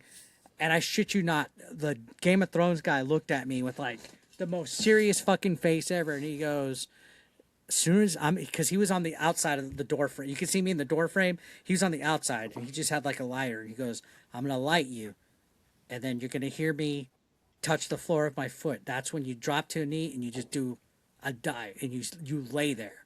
He goes, if you do anything else, he goes, if you move 1 fucking inch, if you roll out, if you try to get cute, he goes, I'm going to beat the living fuck out of you. I don't think he could have beat the shit. I don't think he could beat the shit out of me. But he was like, I'm gonna be very upset with you. I'm gonna make a fucking huge scene and blah blah blah. And I was like, motherfucker. And I respected him enough to where I was like, okay, I'm just gonna. Well, his job was to put you out. Yeah. I was like, yeah. But I mean, I had this envision to like roll around and stuff. And he goes, no. Because even my friend that was the director was like, oh, dude, it'd be hilarious. Blah blah blah. And I don't know. We'll make you a real Human Torch. Yeah. But I could feel it, even though it was flame retardant. I could still feel the fire on my body. It was fucking crazy. I'm sitting here chomping at the bit because three different things. One being I was kind of hesitant. I was like, man, what's Cantu and Cobweb going to be telling Eric when we're talking about this movie? So that's one thing. And of course, this is me turning around the attention onto myself because that's what I do. I hate when I'm not the center. You're such a narcissist. You and your bubble. Both of y'all got bubbles, man. My bubble covers the world. So I think it's my world. And I'm like, I got to steal some of the shine from Eric over here. And he was talking about the pre-workout. And I'm like, how do I work myself into this joke about the pre-workout? And it's like, it's the best kind of joke to do the truth. It was like that time when we got to meet Ric Flair. And I took that picture of you and Ric Flair. And he had pre-workout still on his face. Remember? It just Flair had pre-workout? Pre-workout. I didn't get it. Creatine. It went over my head. Prime. That is so nasty. And then Josh, no, you're not doing this tonight. No, there's still one more thing that I was thinking of. And when I saw the movie too, and I told Deborah, I was like, you remember that time Deb and I was living with a friend of ours, mutual friend, and Eric was notorious for mooning people back in the day when it was okay to moon people. It was nothing hurtful, nothing whatever, So I'm like, you know what? This guy's house has this burglar bar screen door. So I'm like, I'm a moon Eric as soon as he gets here. Oh yeah, I remember this. So we open the door, and I'm pressed up against the screen door. And here we go. Instead of Eric being like, "Oh my god" or whatever, he goes, "Damn, Josh has a nice ass." I mean, I never saw it. Pause. It was nice. It wasn't wrinkly. Pause. It didn't have any pimples. Pause. I'm gonna go back to the bathroom. So okay, so now to tell you about the movie. Every scene where I had need my to get ass drunk. out, I at least had a little bit of crack showing, right? Yeah. Pause. So there's a part in the movie when it's in the fun house, and they're all like standing behind me. I actually, to prank the people, I was actually showing my full ass against those people. For a good chunk of it, I was like, "Fuck it, I'm gonna just show my whole ass." Just go. I didn't ask Deborah. And then there was like one part when they're looking at it, I was trying to make myself really fart when they're looking at it. And my friend goes, "Dude, stop it." And I go, "What?" And he goes, "I could see you like my butthole like." He goes, "I can see your butthole Why is he moving." looking? Why is he looking at your asshole? Like, He's like, pause. This is crazy. He's like, "You're trying to fart," but then I covered. Then why is it winking? I covered my butt a little bit eventually, and no disrespect to this gentleman, but the guy that played Pat in the movie, he's gay. So I was like, I'm giving this guy a free fucking show, and he's probably getting all horny and looking at my ass. No, so I was kind of, he probably was not. no, I mean, Come up and see me look, sometime. as a straight guy, as a straight guy, even if I'm looking at an ugly girl's tits, it's still tits. So, as a gay guy, he's looking at a guy's ass. It's still a guy's ass. You were dropping gems. So, I wanted to ask my fellow co-host here. I wanted to ask Cantu and ask Cobweb and ask Deborah, right? Did y'all notice for a split second during that showing off the map, Eric's butt scene and all that, there was instead of a bird's eye view, there was a brown eye view. Yeah, like the yeah. camera It was showed him looking like through his ass when he goes, "What is at that?" them. It was kind of like the Avengers scene when the Yeah, elevator yeah. opened. I mean, and they're all right there. Yeah, but they that's were, what I saw it, but it was. It was a good one. There was another scene though. When we're in the woods before the fake alien disguise chases us. Yeah. When they're looking at my butt and they're all like, "Man, guys, you think we should just go back?" Billy goes, "Man, this map stinks." It was a joke about my ass. This map stinks. God, this map stinks. And then if you look at the Ladies and logo, gentlemen, ladies. if you look at the logo of the movie, it's a map like Indiana Jones. That's the butt map. Like, oh my god! Pause. Yo, Pause. Hold, Eric, hold on. Ladies and gentlemen of the podcast, I know that things are going a little wild right now, but we're here for you. And I don't even know what to say anymore. listen, there's nothing to say about our special guest, Eric Perez. All right. But they have a butt map. yeah. Watch the movie. You saw the You said you movie. watched His it. map. That's at the end. They drew the map.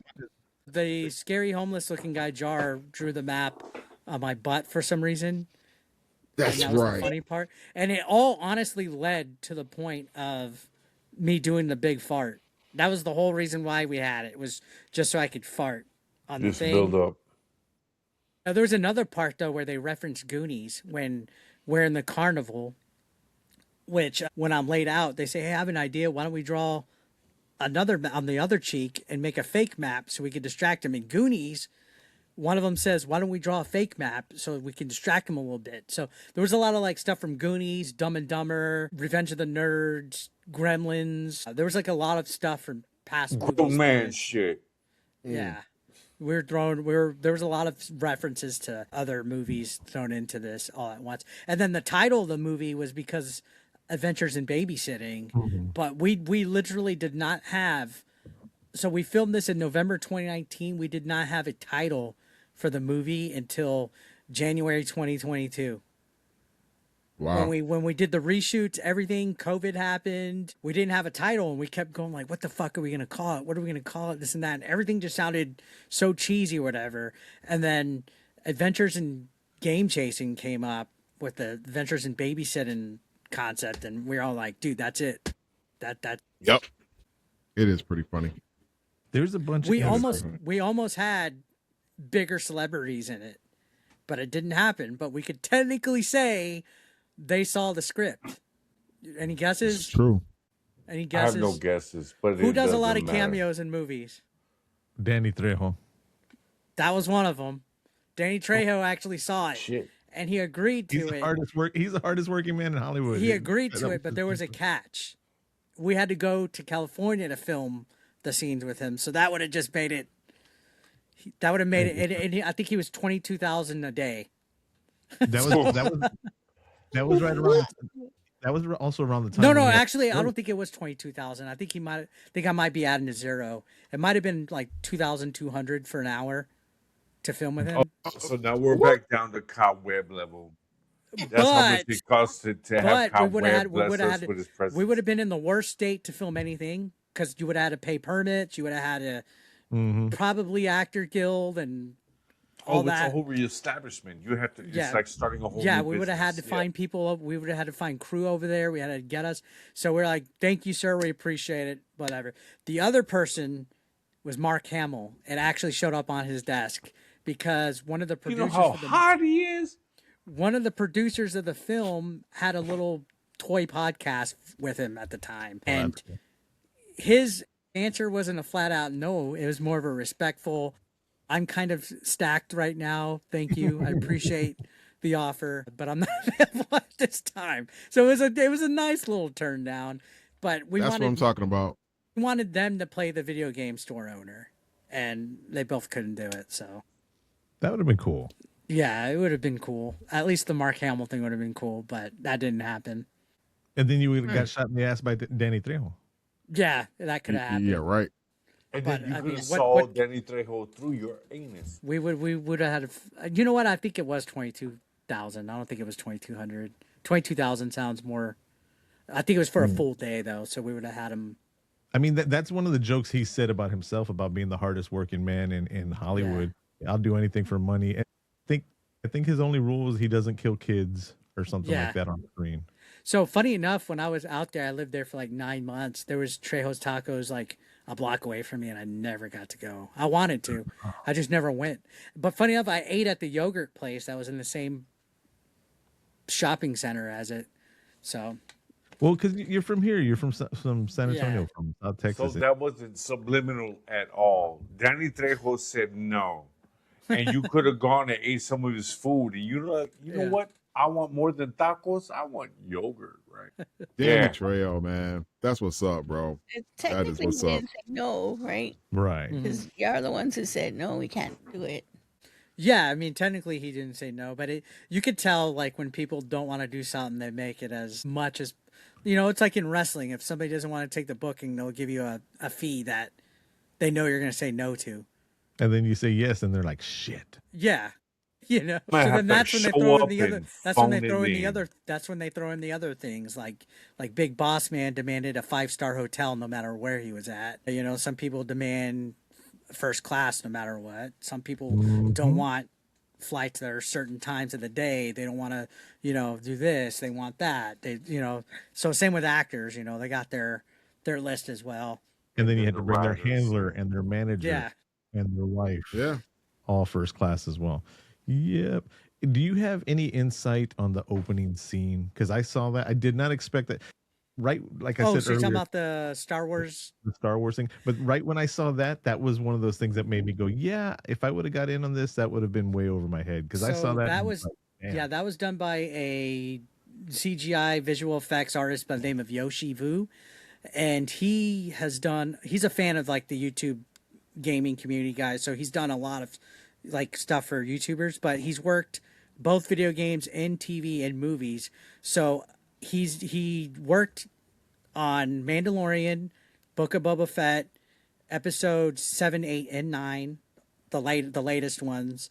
As a matter of fact, the two vehicles that were in the movie, they're hidden in the last Star Wars, Rise of Skywalker. They're hidden in the wreckage of the Death Star that's in that movie somewhere. Jesus, I Oh, was wow. going to ask you about them. But it's hidden to where he only really knows about it. So like, Yeah. he says a lot of VFX artists will do that. They'll put something like, because it's a rendering of the scene behind them. So he's like, oh, I put the ship here, and then I put like a column and like something broken right here to where you can only see like the cockpit window. Yeah. But the If full, you know. but the It's full, open the game. PDR render is behind that. So it's like it's technically there. But he also worked on Walking Dead. His job on Nice. that was when the walkers got stabbed. So basically, if you see like the behind the scenes, they'll have like a softball or like the thing that they could CGI. He did that, like any of height that, reference any of like the limbs coming off, any of the stabbing. He did a lot of the Call of Duty video games. He works on the TV show Invincible now, the animated series Invincible. He works on that, so he helped design like some of the characters and things like that. And I was like, how is that? Because like Invincible's in Fortnite now. So did you design the Fortnite cosmetic? He goes, no, they just look at ours and make their own version of the cosmetics of the IPs and stuff. But he made that whole scene, and that took him a long fucking time. I think he said that took him like 6 months to do that scene, and he just did it, just made it, stuff like that. And what they did is they filmed. Billy had a friend that had a hangar that had a jet in it, and they just filmed him in they filmed them in the cockpit close up, and then just CGI'd around the cockpit. So I wish I would have gotten a fucking starfighter, but I didn't get one. I wanted to have my own child version, and I wanted my own child version of me. Right. I wanted a jet fire, and I wanted to be in the fight scene. I didn't get any of that. Ghost Getter spinoff, I was gonna have a child version of me, but A young Eric. yeah. But my opening was gonna take place. I don't know if the movie's gonna happen or not. But the movie the opening was going to take place in the 90s at a Halloween party. And my friends were going to make me go into the bathroom and do Bloody Mary, and they were going to prank me. And then that's when I became like a chicken shit scaredy cat in the future. And, then, it's like years later. So we're no more ghost getters. I'm down in the dumps. People just remember me because I was a fake Ghostbuster and I'm a pizza guy. So at the beginning of the movie, I'm telling my story. And the lady's like, "Are you going to give me my pizza or what?" And then, You can't say pizza no more. Yeah, right. oh yeah, Man. And then her boyfriend's going to come and be like, "Wait a minute, I know you somewhere. You're that fake little ghost getter, whatever." Like trying to make like that. And Yeah, that was it's gonna be horrible. that. And we were gonna try to get Bill Murray involved in that too. We were trying to reach out for a cameo of that.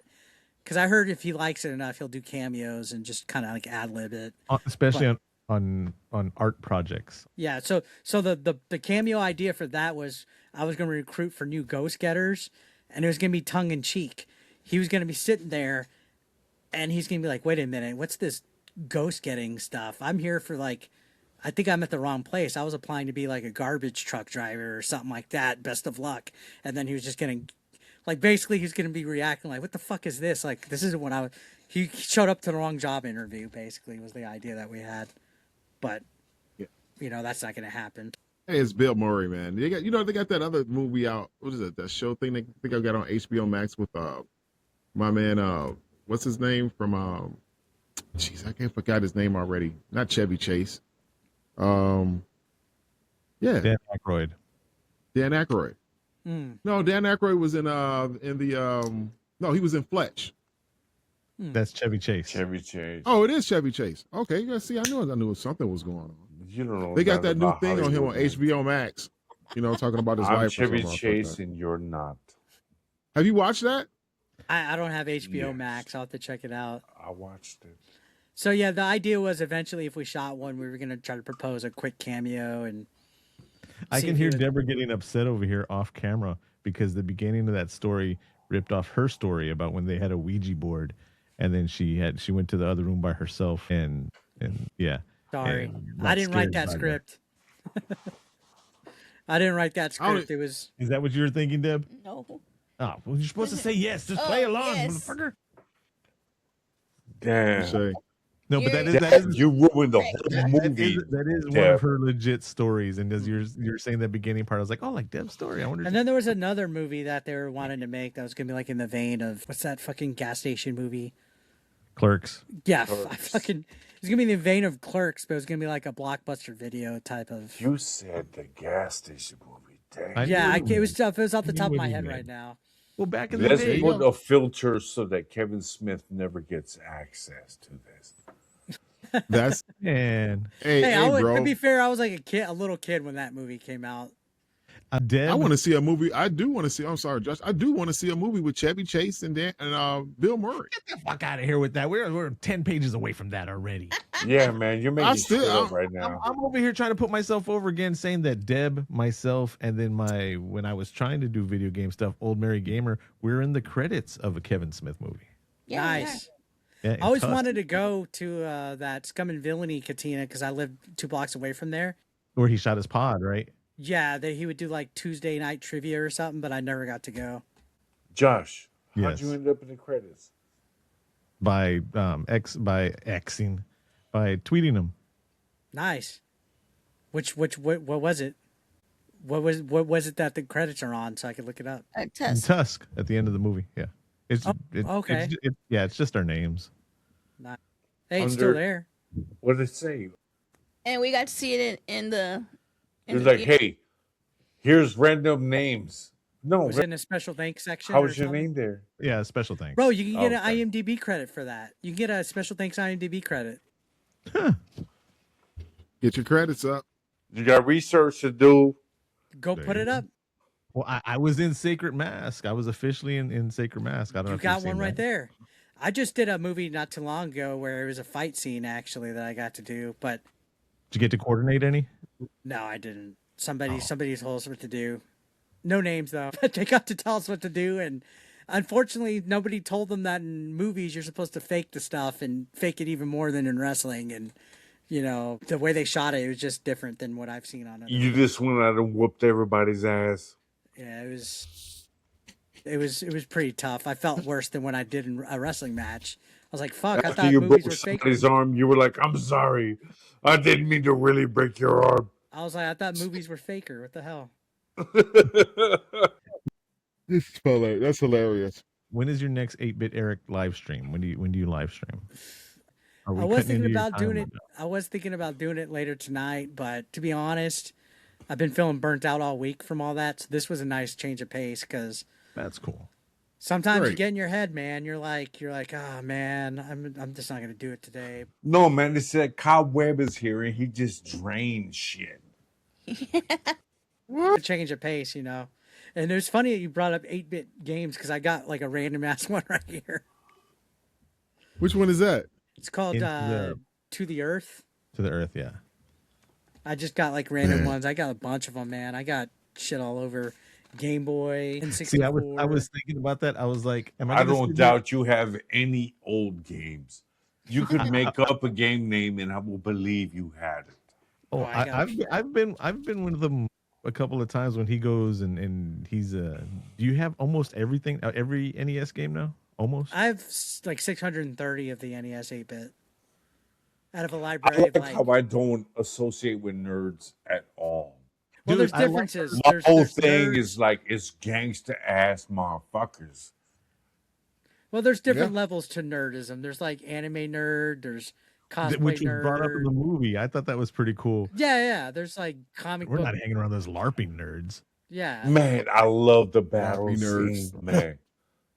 Then there's difference because there's LARPers, there's cosplayers, there's you know what I mean. There's like difference. LARPers they You remember- actually role play and they I'm this character, and then cosplay you're just there to win a contest. You know. You know, one time I whooped a LARPer's ass in his own game.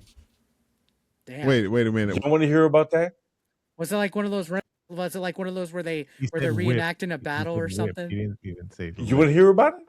Sure. So check it out. He whipped somebody's ass. I've That's what whooped you a said. couple of asses. Just a couple, maybe 2 or 3. So when I first met my wife, there was a bunch of people because we worked together. And there was a whole bunch of people clamoring to try to get her attention. And one night there was this party and it was everybody from work. And this guy, he was like, hey, I don't like the amount of attention that you're getting from Jennifer. And I'm like, Uh-oh. what the fuck is that your business? Damn. And he was like, no, I think that I believe that I deserve a bit of her attention. So I'm going to challenge you right now. Oh, and I'm no like, way. challenge, I'm a street nigger. You know what I'm saying? So I'm like, well, let's fucking fight. And he was like, let's do long swords. Long swords. Yo, Cobb, let me tell you, this is real life. I'm like, what are you talking about? Bro, you went from hold up a minute. You went from wait a second. You went from like straight up This is happening. From This is real life. episode. You're right. You went from the episode of the pimp to like the episode, the song by Digital Underground. It's a good thing that we rapping. And now we here at Long Swords. I don't understand how. Did you slap you in the face with a glove or some shit beforehand and be like, motherfucker, touche? What? I'm living my real life. And this guy says, I challenge you to a duel. And I'm like, what are you talking about? I will smash the fuck out of your face right now. And he was like, excuse me. And he steps off and he walks off. And so I'm like, okay, hold up. I'm confused. Wait, you challenged me to a duel and then you walk off. And He went to go get I the have swords. He went to go get his shit. The people that I'm surrounding myself with, they're not me. They're not my people. I am from somebody's getting robbed, somebody's getting stabbed, there's gonna be drugs dealt. I'm from the darkness, right? He comes back with PVC pipes wrapped in foam. Jesus Christ. Wait, whoa. Stop. Yeah, you heard me. Slow down. I'm not You trying to even tell me? lying. It was like that movie. Wait. Wasn't there like a Vince Vaughn movie or some shit not too long ago where who was it? It was they went to like a park and they did like this fake sword A fight. whole bunch of LARPing, and then They might have Dude, stole I would've this from beat my his ass. life. I Wait, was what going kind of? to. They had the phone. The phone was they was holding on to the It was, phone. Or was it was also in the with Hawkeye. foam around the PVC. It was like fucking It pool, was pool fake noodles and shit. swords. And he's reiterated, I challenge you to a duel. And I'm like, for what? He was like, for Lady Jennifer's attention. And I was like, oh, this lady I'm hollering at. This is my wife now. We've been Gotcha. together like over It was 20 also years. behind the shop. Jeez. What is it? That's called? probably the fucking most loser thing I've ever heard a know. fucking human Oh being do. yeah, it was hilarious to me because I could have smacked this dude and then he would have called his mom or something like that, right? And so I'm like, okay, he wants to do a sword fight. All right. I'm waiting for the end of this story when Cantu saying, and I'm standing over this motherfucker's bleeding from his face and Bro, all you that. shoulda And went- then his mom runs up and says, he's got Down syndrome. What are you doing? Bro, you No. should have went all like Renaissance with him. Like, dost thou art challenge me to a duel for this fair lady's hand? And then you should have just knocked him out. I took out his Man, leg. that is some I took out hardcore his shit leg right there. with his own PVC sword. I took out his leg. And this dude's whole thing before that was like, I'm a former Marine. I was in the Marines. Wait, I'm a former Marine. Stop. Wait. No, I'm telling He was you, a Down syndrome kid with a bad, missing a leg. That he wasn't Down syndrome. he was a Marine Yes, he was, biologist. Josh. Keep talking. He was fucking around with me. He's over here trying to help dolphins and shit. I hit his leg. On the third time I hit his leg, he was like, What were you hitting his leg with? Look at Eric. you PVC. you've That's LARPed so before. He disgusting. literally PVC said, thing. This you've guy's a LARPed nerd. before. So you trying to tell me you sitting out here beating up little old ladies with PVC? No, he's beat up a Oh, dude. this was a dude who was fighting Old for my man? You beating up an wife's old honor. man? Dude, he won this No. dude. Did He y'all was not a hear the former story? Marine. We were in our 20s. Did y'all not hear the story? This dude went up to him and told him he didn't like the A attention that his dude wife came to me. was giving him. His wife. Dude came to me. I used to break people's bones for money. Okay, we're going to leave that behind. Anyways, I grabbed his PVC sword and beat his own ass with it on his leg. I beat the shit out of his leg. He was like, how'd you do that? And I was like, because you're fucking stupid. I just beat the fuck out of his leg. And he's laying on the ground. He gets up and he was like, okay. What the fuck was this all about? That's a perfect opportunity to shoot a motherfucker and go, I was scared. Oops, I was scared for my This is I some didn't some shoot this wild stuff guy. out there. These streets in San Antonio, This guy man. They out probably there for called his hundreds. mom. He was laying on the ground. I'm sure he called his mom. There's people that you need to shoot, and there's people that you don't need to shoot. This guy Cantu ain't standing getting over a bloody shot. body, and then the mom comes out. And He it's just wasn't bleeding. That's why I hit his leg and not and then his the mom's like, face. leave him alone. He wasn't wearing his helmet. He's out there This beating guy some kid with a worked with phone us. bat He worked with and stuff us, like man. that. It's like that episode of South Park Never and get shit. it. You know, he's got like the phone bat. He's was- out there it beating was- it for like 20 minutes before he get like a burn mark on him and shit. Dude, that literally sounds like a scene from that fucking movie that I was trying to talk about, and I can't figure out what it was. I was trying to figure it Mac. out. No, it had like there was literally a scene where they're like in a park, and he's LARPing to impress somebody. In the Hawkeye TV show, there's a part. Oh, where it was Hawkeye. Yeah, that's what the they're fucking was. LARPing. But wasn't Yeah. there? Didn't they have that in the Ringer also with Johnny Knoxville? Or am I imagining When the that? fuck do we eat ice cream? Was it the Ringer? It was something with either Johnny Knoxville, Vince Vaughn, or somebody. It may have been in the Ringer, but then it was also in What We Do in the Shadows. Okay. When they were looking I'm over for here trying to virgins. Google this shit because it sounds like something straight out of a movie, dude. They were looking for virgins to feast on since there was an old school vampire coming in. So they went to the park to catch a bunch of LARPers so they could have virgins. I need to So check that after I out. hit this guy for like the 9th time in his thigh, You see what I told you? he I told had you. fallen down like 3 times already. So after the 3rd time of 3 times being hit in his thigh, he was like, he literally he was like, "You've done this before," and I was like, "No, I thought he I was come from where we deal with guns. I'm not out here with PVC pipes. This right here, what the fuck? I've done this before." Didn't I send you guys like a video or something like that in the group chat or something like that? So of how a did- fight? And then How did this end, though? Did you just suddenly get bored of hitting him, or what? No, man, he limped off, and I was like, I Did you told keep you his he was sword? out there. Did you keep this his was sword? just another minute in my life. This was I just whipped another motherfucker's ass. I know, but did you with keep his his own sword? shit. I would have kept it. No, I gave it back to him. What I'm gonna do with a PVC sword? I would have been. No, I would have just Beat fully another ran motherfucker's into- ass I to talk shit? I would have been like, I'm the fucking king now, I bitch. should have Where's been my- like fucking He-Man. I have the power. Yeah. I would have kept it. I was like, take no. your plastic sword and get the fuck out of here. In the darkness, as he limped off into the shadows, you could quietly hear over the late night air, "A scratch! He scratched my leg." Cantu, that I'm bringing up the only ring be right one. This guy fell on the asphalt 3 There can only be times. one. Eric's like, "How did I get so deep?" No, that's a funny ass story, dude.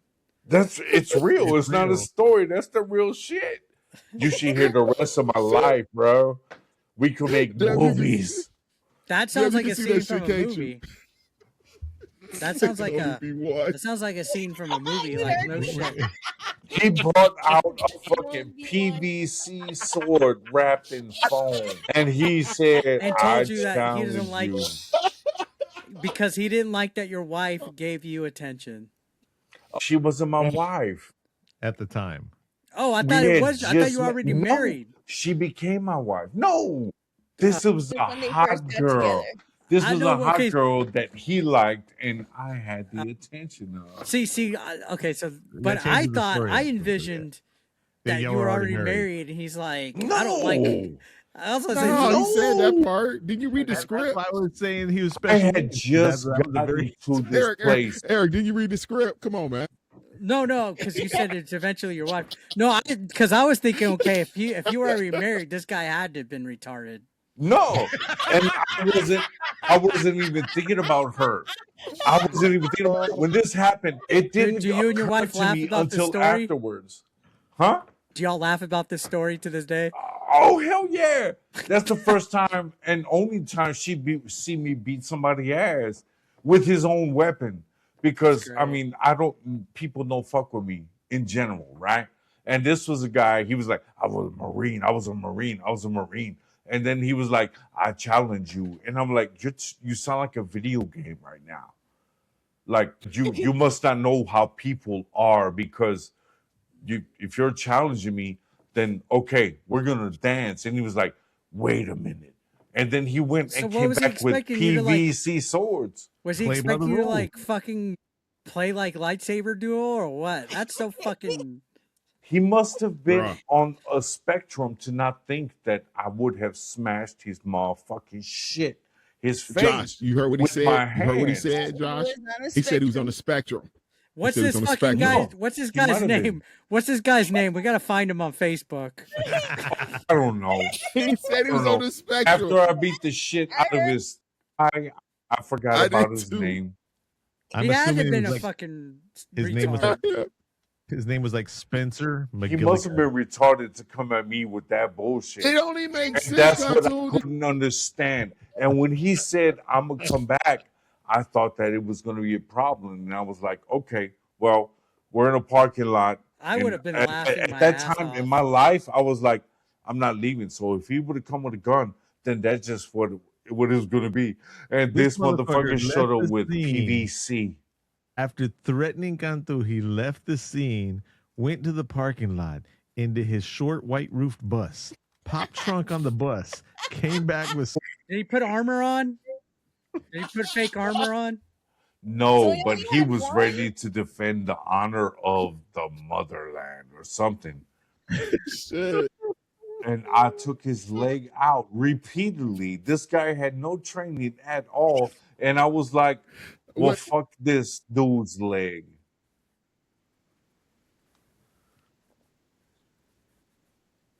I mean, if you're LARPer, you would pretend you would at least know basic like shit, right? So I mean, I mean, what were you? on Hawkeye, Okay. they I keep didn't know Hawkeye. there was So special Cobweb, techniques that you just so had you to know. have in a street fight with PVC. All right. So Cobweb, when I was in college, I got involved with the D&D And LARPing. community, Dungeons and Dragons. All right. So I am a nerd. I've been a nerd my entire life.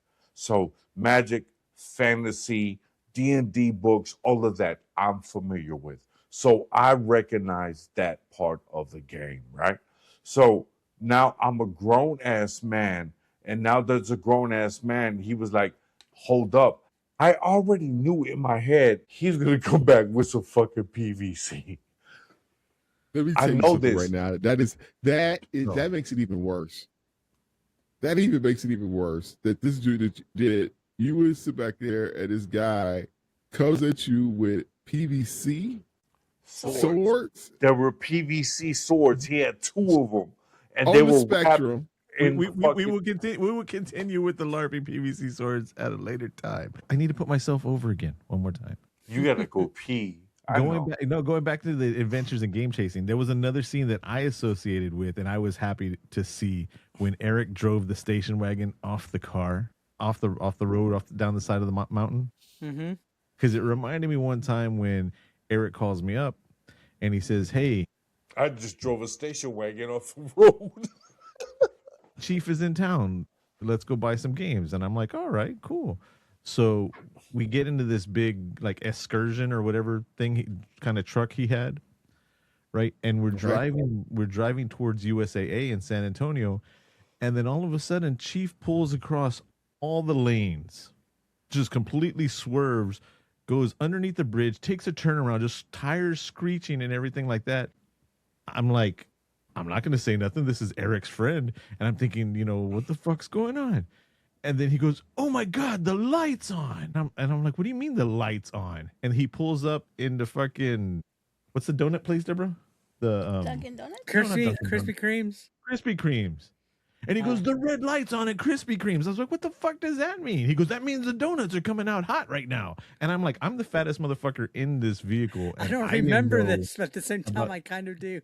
We were That's in the not true. we were in Is the that fast true? lane. We were in the fast lane heading towards USAA, and then he just pulls all the way Yeah. across, exits, comes through the turnaround, runs through the yield with the traffic coming the other way for fucking Krispy Kreme donuts. And that's when I learned when that red light's on, they're coming out of the stove. Yeah, that means they're fresh. Yeah. Krispy Kreme donuts out of the joint. There's a spot out here I call Fry the Coop out here in Chicago. I'm still telling my fucking story. Oh, I'm sorry, bro. I thought we were still talking about Krispy Kreme donuts. And We're shit. not in your bubble right now, man. That's how I associated driving the station wagon down the side of the mountain. And my dumbass, now this is me putting myself under, my dumbass thought, wow, they had a remote controlled station wagon. That's why they picked a full size station wagon, not realizing they had a real miniatures person modeling their station wagon with I love the tubes joke, the tubes on the top. And the miniature it is remote activated, but that scene, I think he kind of tried to do like a little bit of like stop motion as well. But that scene kind of makes me like, I know what he wanted. He wanted to obviously be looking like a miniature, but when it flies off and it hits the roadblock, you could tell it's a miniature. And I'm kind of like, in the latest like that. In the latest Fantastic Four it's movie, really sweet. Yeah. In the latest Fantastic Four movie, hundreds of millions of dollars spent, and they made sure to leave the miniature scenes to look like like when Galactus is coming by and you see the little cars moving. They made sure you could still tell it was a miniature. I mean, it's an aesthetic for some people. That was dope. That was dope. I like that new Fantastic Four. That was pretty dope. That was one of the best Fantastic Four movies that they've made. I'm sorry. I liked it too. I'm just saying, bro. It was, bro. You brought it up. I'm just saying. It was. That's my bad. That's my bad. Yeah. I do. I think it was. Name a Fantastic Four movie that was better than that one. Crickets. The one that they never released, the horribly Then bad it wasn't made, Josh. No, they made it. They just didn't release it. The Roger Corman. Man, come on, man. Bro, y'all look that up when we get done here. Speaking of which, we're almost 2 hours into this, and my map is starting to stick to the seat. Your map. My map. His ass Hey, map. you know what? Hey, Sounds before we really go, disgusting. Right, I right. don't want to know. I don't tell me The what X that that is. marks the spot of where my NES is growing. Oh. It's just right, right. No, because I freaked out because of the gnome. I freaked out because of the gnome, which it was so weird to do that scene because like the only Oh thing shit. I like the guy who had the puppet, right? But everything else I had to pretend that I saw with like the portal and all that. yeah. So they were just like, you know, just pretend that you're screaming, and then like we had to cut it, and then we had to act like I was falling down off the cliff. And at one part, I really couldn't reach the wheel because my friend was hunched over, and I was like, I couldn't really like reach up. And I was like really saying like, dude, I can't reach or I can't press the brake, and it's like You said I can't see the I brake, and can't when see you the said brake. that, Yeah, I was like, nobody sees the fucking brakes. Your feet are down there. but You like just we were know where like, they're at. I was like, make sure to tell him that tomorrow. Yeah, that's Or, yeah. and a fun fact, the car wasn't ever working at all on like during any of that because it broke down day one. So we were on a like trailer bed that they were like backing in reverse to make it look like we were moving forward the whole time. And I don't know how he did it, but he fixed it like when he was editing it. Good stuff. Just like all the scenes we were like, if you see us on the dirt on the road and stuff, he made it look like Colorado when it was like in Texas where there was ain't shit. So he went back and flat. like computerized like the mountains and all that. We didn't go in Colorado. We didn't step foot in Colorado. We were in Waxahachie. Badass. I'd like to thank you very much for your time, Eric. Yeah, anytime. Didn't Yeah. even feel like it was 2 hours. Yeah, Eric, it was big in the people come on out here and kick it with us, man. Joe Flick, Yeah. man. Big chuckle. Thank you. Yeah, I hope everybody that gets to check it out after this enjoys it. Don't be shy. Feel free to leave a rating. I told everybody on my socials, yeah, leave a rating if you watch. And then all my trolls went and fucking rated it all low. I was like, motherfuckers. Well, fuck your trolls. He Listen, has- man. they're not gnomes. He has trolls. Yeah. This movie was done in a way that was like, hey, we're a bunch of people who don't have Hollywood money to make a movie. But you know what? We have enough money to have Hollywood people come and make the movie. Yeah. This was surprising. It was so surprising that while I was watching the movie, my wife, she's very specific about what she watches. She came in and we were looking at the movie together. I was chilling and she was getting ready to do something. And she was like, "What is this?" I was like, "This is this week's assignment." And she was just stopped and she sat down Wow. and watched. And she was like, "I don't know why this movie should not be compelling as it is." It was so well done. I mean, the production of this movie made up for, honestly, for what was lacking, everything else in what this movie should have been, right? Yeah. So this is supposed to be a B or C movie, but it was done so fucking well, you can't look away from it. I mean, Appreciate that. everything is so good for it.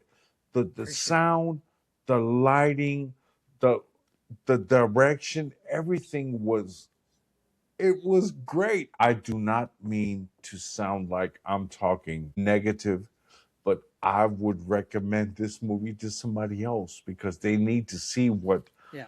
when you scrape up what you can do with real and true talent on both sides, behind the camera and in front of the camera, this is what happens.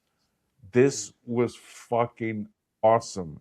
And I will sit through it fucking again and again. And Appreciate that. let me Thank tell you. you, if I didn't like it, I would tell you right now. You, That's I'm not lying. I beat Marine's ass with PVC swords, and I would tell you that I didn't like this movie. I did. Thank you. It was great. Y'all did a really great fucking project, you. and Appreciate I that. wish that everybody was here to hear that. That can only Man. be one. Appreciate it. out of the hundreds, if not thousands, of things in this movie that I, that were going on. There's only two things. This is my two honest critiques that I didn't like about the movie. I didn't like the jars guy. Yeah, and then I didn't like the hooligans, the street ruffians at the end. Oh yeah. Most of those were extras too. We were just like, yeah, we need a whole bunch of big, ugly-looking dudes to come beat up some nerds. My favorite little mark out scene though was when you got electrocuted with the little. Like, Oh yeah. I was like, that was good timing. And there was a lot cut out. There was like the full scene. I know we're extending the podcast, but like there was like I told you, like the director told me he would just leave it rolling when me and the Grim Reaper guy were walking, and I was like, I'm sad that I don't have to put my pants down anymore. Like we literally looked at the camera for like a whole minute after that, and I even started doing like I was like, okay, I'm gonna let the tears. I had like tears stream down after I said that. Everything, dude. And he cut that. He cut it on the final cut. I was like, damn it, son of a bitch. Like, I was like, I'm going to do my serious. On command? I worked up to it. On your own command? But you did it? I did one. I got one going, yeah. I kind of tried to do like a Dumb and Dumber when Jim Carrey's all like serious. He's like, most of all, I'm tired of waiting or something like that. And he just like gets teary-eyed. I try to do it like that. It's like, motherfucker, he cut it. So yeah, it was definitely an experience, and I like hearing that, especially when it's people that have no idea, you know, who any of us are, what we're about. I knew it was doing well when I saw the families of the people that went to, because we did a premiere, and there was like wives, girlfriends, children. When I heard the kids laughing and enjoying the movie, I was like, all right, we did it, because we were all nervous. I got shit-faced before the movie even started. My friend was fucking terrified, the one that made the movie. He was terrified. Like he almost no-showed his own premiere. And, you know, as soon as I heard like the kids in the crowd and like the families reacting to it, I was like, all right, we did it. We're good. We're good to go. Like, cause you know, they don't give a it's easy to please somebody that's already a fanboy of your YouTube channel and is a fan of you already. But when you're pleasing people who have no fucking like hearing about your wife sitting down and watching it, like, you know, they don't know us shit. So for them to enjoy it that way, it's like, it means a lot. Deb, anything? I really enjoyed it. I laughed Appreciate with that. his gush. You know how picky she is. I would definitely appreciate, you know, like all that. Cause even, I know it's not like for example, Deborah, she doesn't really follow anybody outside of anybody else in the movie, you know? So that means a lot. Yeah, I watched it, to be honest. I watched it because, you know, because you're in it. But that was like basically it. But like the whole movie had me laughing. Yeah. I enjoyed that. it. And I hope one of us could work out a sequel or something. I'd talk to like some of the producers and some of the other guys, and you know, it definitely wouldn't be the same because unfortunately, you know, cancer sucks, and Billy had a brain tumor and he passed away. But you know, I do want to set up something, at least, very least, maybe. Ghost Getters was the idea, but then there was Chucklehead's video, which was going to be like in the vein of Clerks, but like at a Blockbuster, and we're going to go meta with that, like maybe have like the movie, like Ghost Getters movie, like in the background or something like that on a poster. And well, I'll tell you what. If you need voice time, I mean, there definitely would be good flick, bro. Ghosts and monsters for sure. Yeah, I appreciate it. Or I could go ahead good. and do your commercials. Do you like this ice cream? I'm going to sell this ice cream to you. I could use some fucking ice cream right now. I'm a vocal whore. There we go. Anything before we end it, Cobb? No, I'm good, man. You probably catch me on what was that? Table Ladders and Chatters podcast. I was on that. And anything on the Gray Skull crew. He's talking about the movies. Tables, ladders, and chatters. Eric. Oh no, it's cool. I thought we were saying all our goodbyes too. No. Yeah, I thought we were. What? I just called myself. No, I already told you it was a dope flick. Didn't I? And you said table ladders and chatters. Oh shit, where'd my screen go? All right. All right, we'll go. You see what we mean about a bubble? Gray Skull. Eric, is it you see what we mean about his bubble? Oh, I mean, I didn't say anything wrong with it. I thought we were putting ourselves over before we ended it. Yeah. We were supposed That's what to. I thought He Josh just was- be extra. You see it, Eric. I'll tune into your tables, ladders, and chatter. That's pretty cool. I like listening. No, to we good. podcasts. We good. We good. See, y'all heard my, his my main voice, thing is man. Cast of the Pod. a podcast called PVC Swords and Me. That'd be good.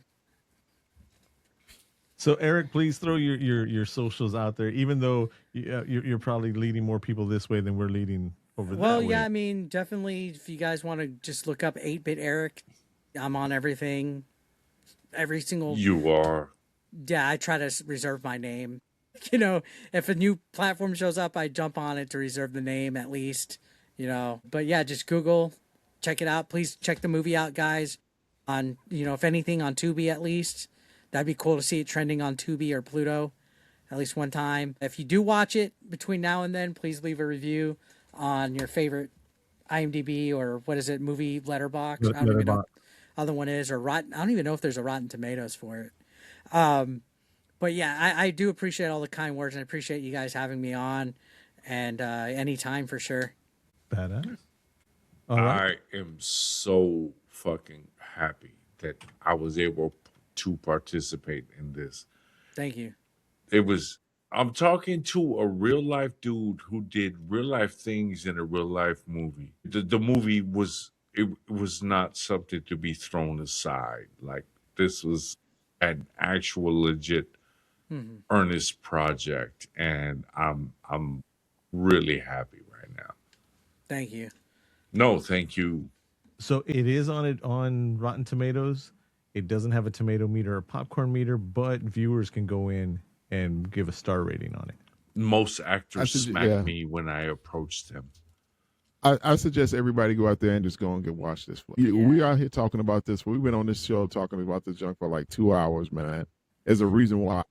There's a reason why we talked about it this long. There's a reason why it was so enjoyable to so many of us. I suggest you guys check it out. And some of the other actors in the movies went on to do some good stuff. Like one of the child actor for Jay, he was in a scary movie that was kind of like Lake Placid, like one of those where there's like a big shark inside of a lake. I forget what it's called. It's an alligator. Yeah, but his movie was like a shark. Like his movie was like okay. a bull shark was in a lake or something. It's in that same type of vein. And then the person who played Billy's grandfather is actually a voice actor for a lot of the USA versions of like Dragon Ball and One Punch, all the animes. He voices a lot of characters. The dubs. Yeah, and then I think person who played Pat has been in a lot of movies as of late. So there's a lot of guys on there that gone on to do some other stuff and work on stuff. So even if you just browse the IMDb, it's really interesting to see where a lot of these guys have come and gone. And it's helped Colin listening. Heintz went on to Bull Shark. He was on Are You Smarter Than a Fifth Grader? With John Undercover Cena, Boss. yeah. Yeah. And then we didn't have to hear so much of Cobweb stories. I heard that. All right. We'll go ahead and end it right there. Thanks for coming on here, Eric. Yeah, man. Thank you so much. Anytime, guys. Appreciate it. Thank you for tuning in, spending time with us. Thanks for lending us your ears, or unfortunately, if you're watching us, your eyes too. We are the Cast of the Pod podcast. Give us a call. I forgot our phone number. We'll have it on the description. It'll be on there. So until next time, I'm Josh. I'm Deb. Cobweb in the house, baby. And I'm Cantu. And if you ever challenge me to a LARP battle, I'm going to fuck you up. I mean, if you challenge me to a real battle, I'm going to fuck you up. And our special guest, Eric. Thanks, man. Here we go. Thank you for your time. Let me say this off one time very quick before we get up out of here. Like, and give everybody a good farewell and everybody get home safe. But for those who are already home, God bless you. And if you're driving home, then God bless you again. Bro, it's like this. Today, I found out that Jesse Jackson passed away. Oh yeah. You know, and just on sheer dap, we got to give up to that brother man right there. He's done a lot for us in this world just to try to help human civilization try to move forward in a positive manner, and that's what it's all about. Is just being humans and us trying to interact with each other. And if we can try to think about us like that and not think about us in the division that we all see each other as, and that they try to put us in these boxes and stuff like that, we'll be better off today and we'll be better off tomorrow. So just a big up today. Jesse Jackson, rest in peace. Thank you so much, my brother.